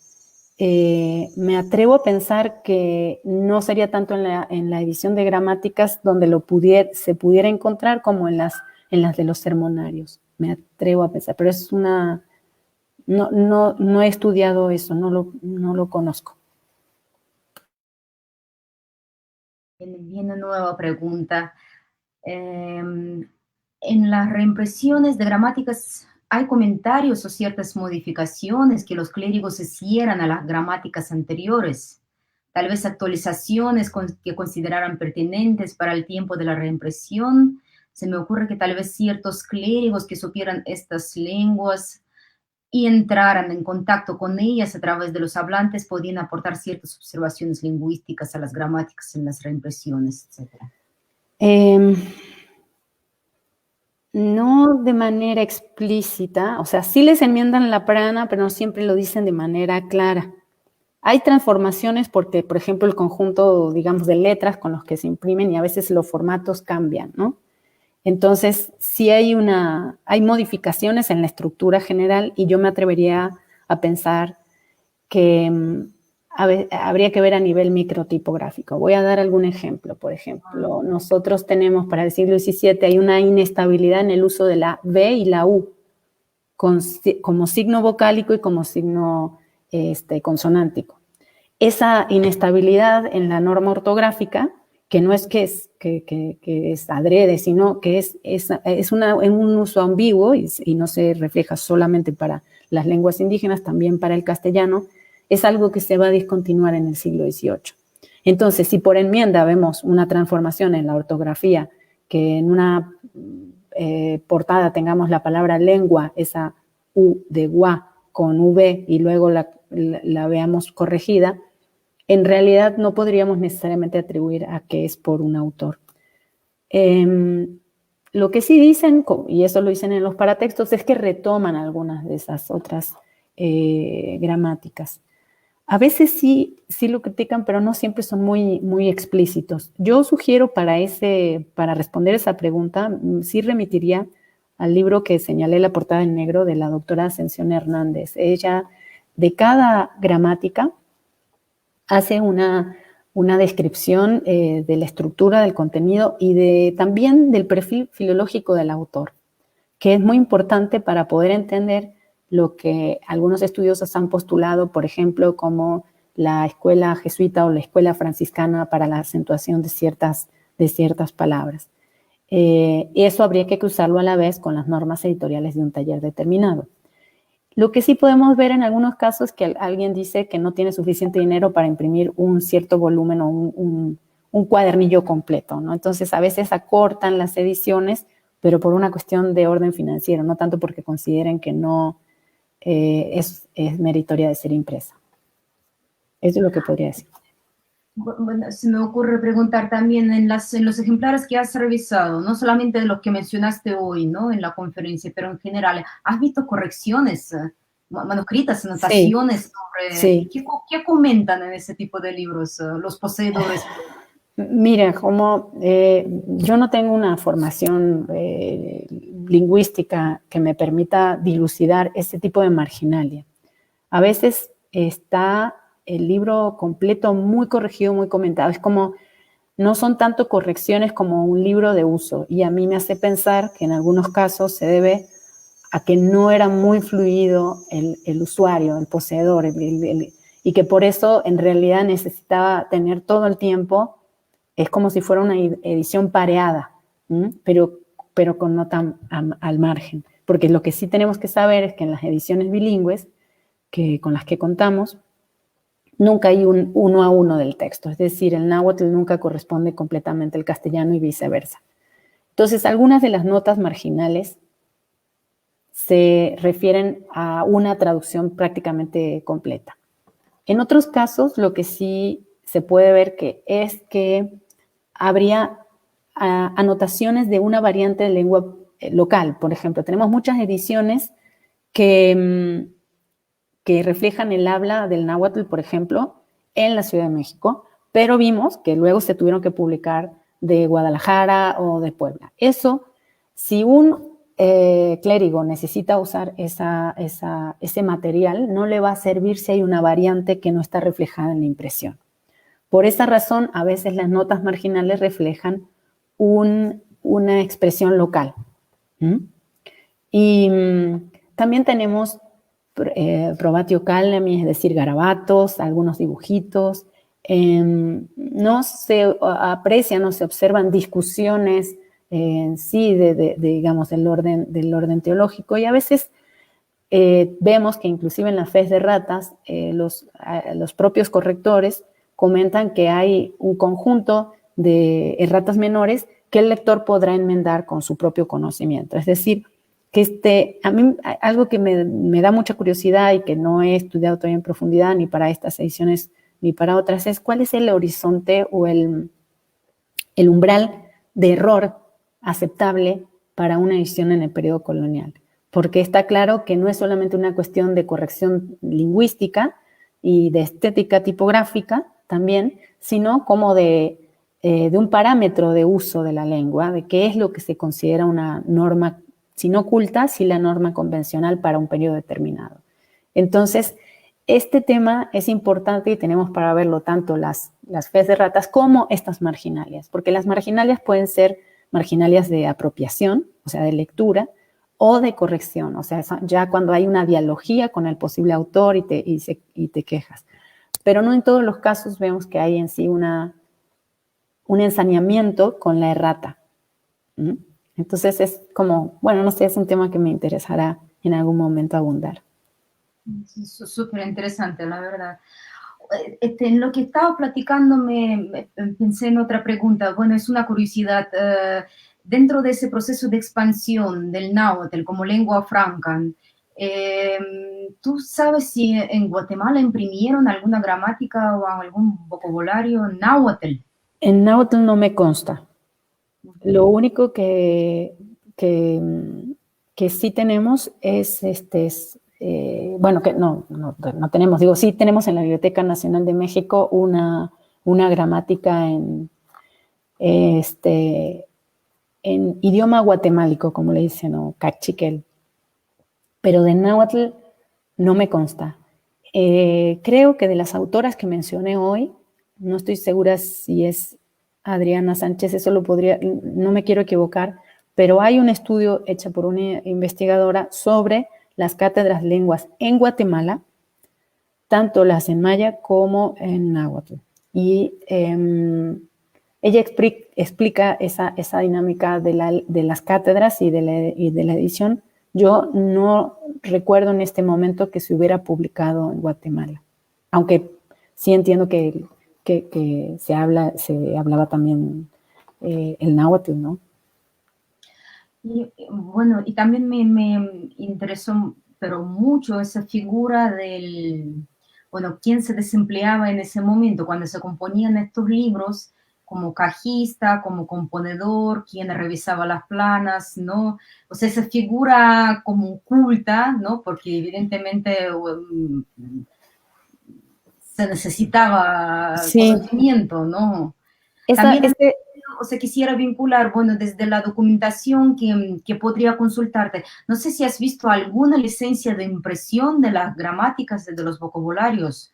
¿Quién solicita las licencias para este tipo de libros? Es variable. En algunos casos los impresores y en otros casos los autores. O sea, no... Y la figura del corrector, más bien del cuidador de la edición, va cambiando el perfil y la persona cambia por periodo, por imprenta, por género editorial. Es decir, lo único que sí me interesaría que quedara como súper claro es que no podemos asumir en todos los casos que el autor está al pie de imprenta al cuidado de su edición. No, eso no podemos pensarlo de manera genérica para todo el periodo colonial y para todos los géneros y para todos los talleres. Sí tenemos casos paradigmáticos, ¿no? Como el propio Eguiara Eguiguren, que era tan tiquismiquis que se compró su imprenta y sobre eso hay mucha información, porque él no consideraba que las que existieran en ese momento en la ciudad tuvieran la calidad y porque además él necesitaba un volumen, digamos, no tendría que haber publicado nadie más que él, para que todas las imprentas juntas, como sí pasaron para proyectos editoriales en España, más de una imprenta se congregara, se asociaran para sacar adelante proyectos editoriales, ¿no? Eso hasta el día de hoy en las coediciones existe como tal, como figura, eso ya lo habían inventado antes.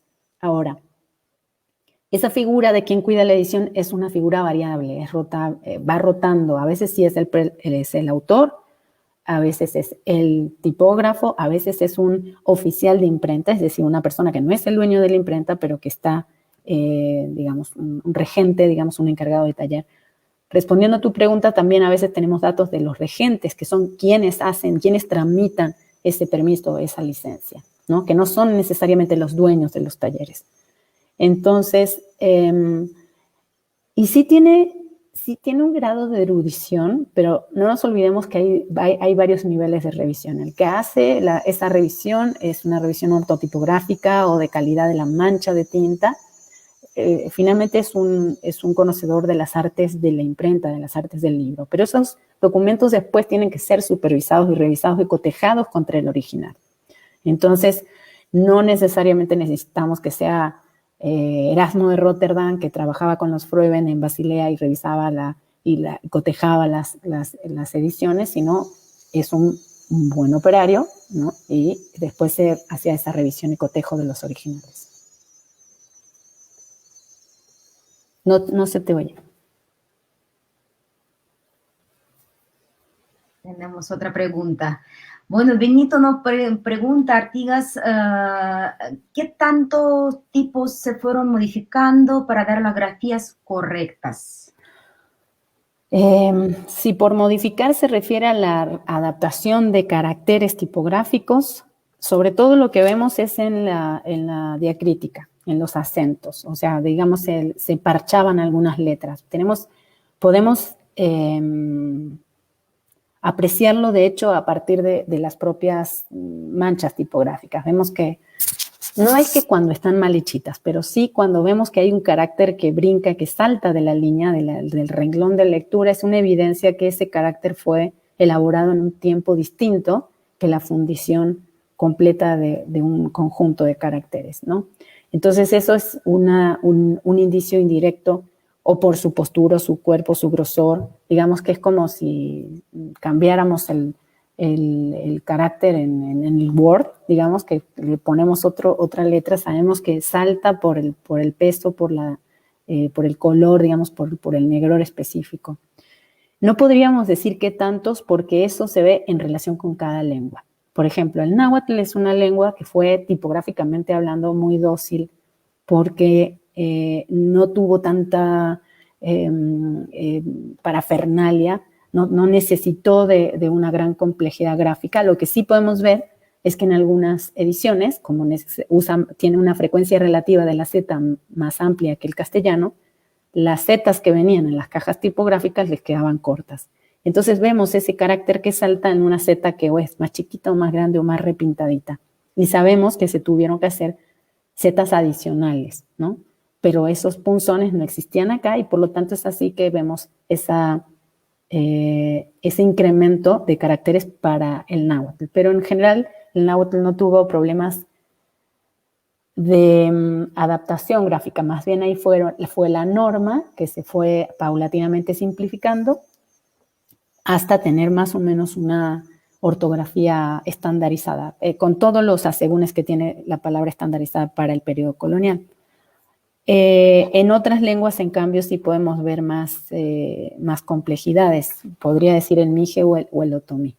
Entonces ahí, probablemente en todo el sistema vocálico con acentos, ahí tendríamos para esas lenguas más enmiendas o más correcciones. Entonces, podría decir que el número de esas enmiendas depende de la complejidad del sistema fonológico de una lengua relativa y su posibilidad de llevarlo al taller para un periodo de la imprenta determinado. Por ejemplo, al principio de las ediciones del siglo XVI, que el taller de Juan Pablos, el primer impresor mexicano, hasta que llegó Antonio Espinosa en la década de los 50, solamente contaba con tipos góticos y medios cuchitos.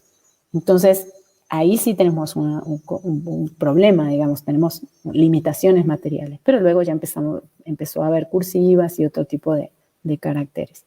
No sé si respondí más o menos la pregunta que me hizo Benito. Yo creo que sí, Marina. Bueno, salvo quien nos diga lo contrario, Benito. Y si no, quedo a disposición o me pongo a investigar. Bueno, no me queda de otra, Marina, que agradecerte muchísimo por aceptar nuestra invitación, por estar aquí, por acompañarnos. Me dio mucho gusto que hubo preguntas, ¿no? Sí. Que lo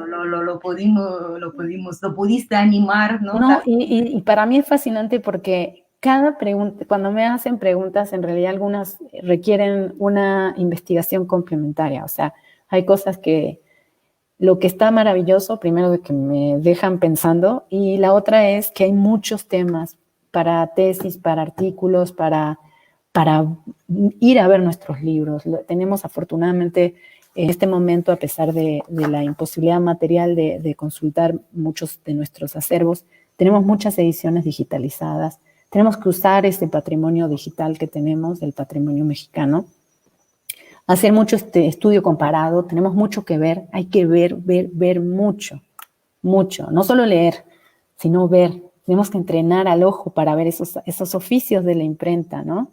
El concepto de la mancha, del blanco, de los márgenes, qué tanto usaban el papel o qué tanto desaprovechaban.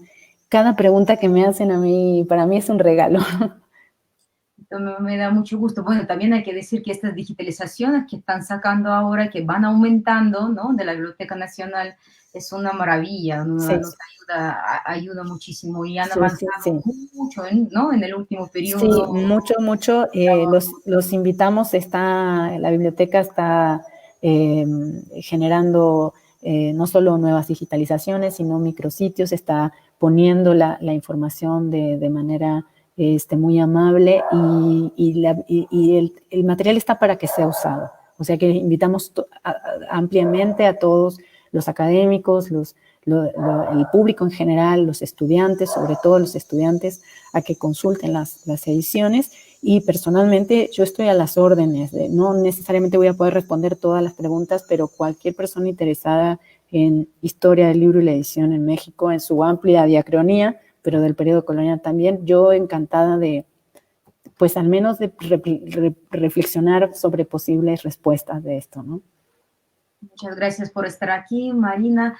Y a los que todavía nos están viendo, yo los quiero invitar a la siguiente sesión del seminario que va a tener lugar aquí en este mismo canal hasta el día 6 de noviembre. Nos va a hablar sobre los cabildos eclesiásticos de Indias, justamente la doctora Leticia Pérez Puente, a quien he citado también. Buenísimo. Marina durante esa conferencia, así guardamos continuidad entre lo Genial. que estamos viendo aquí.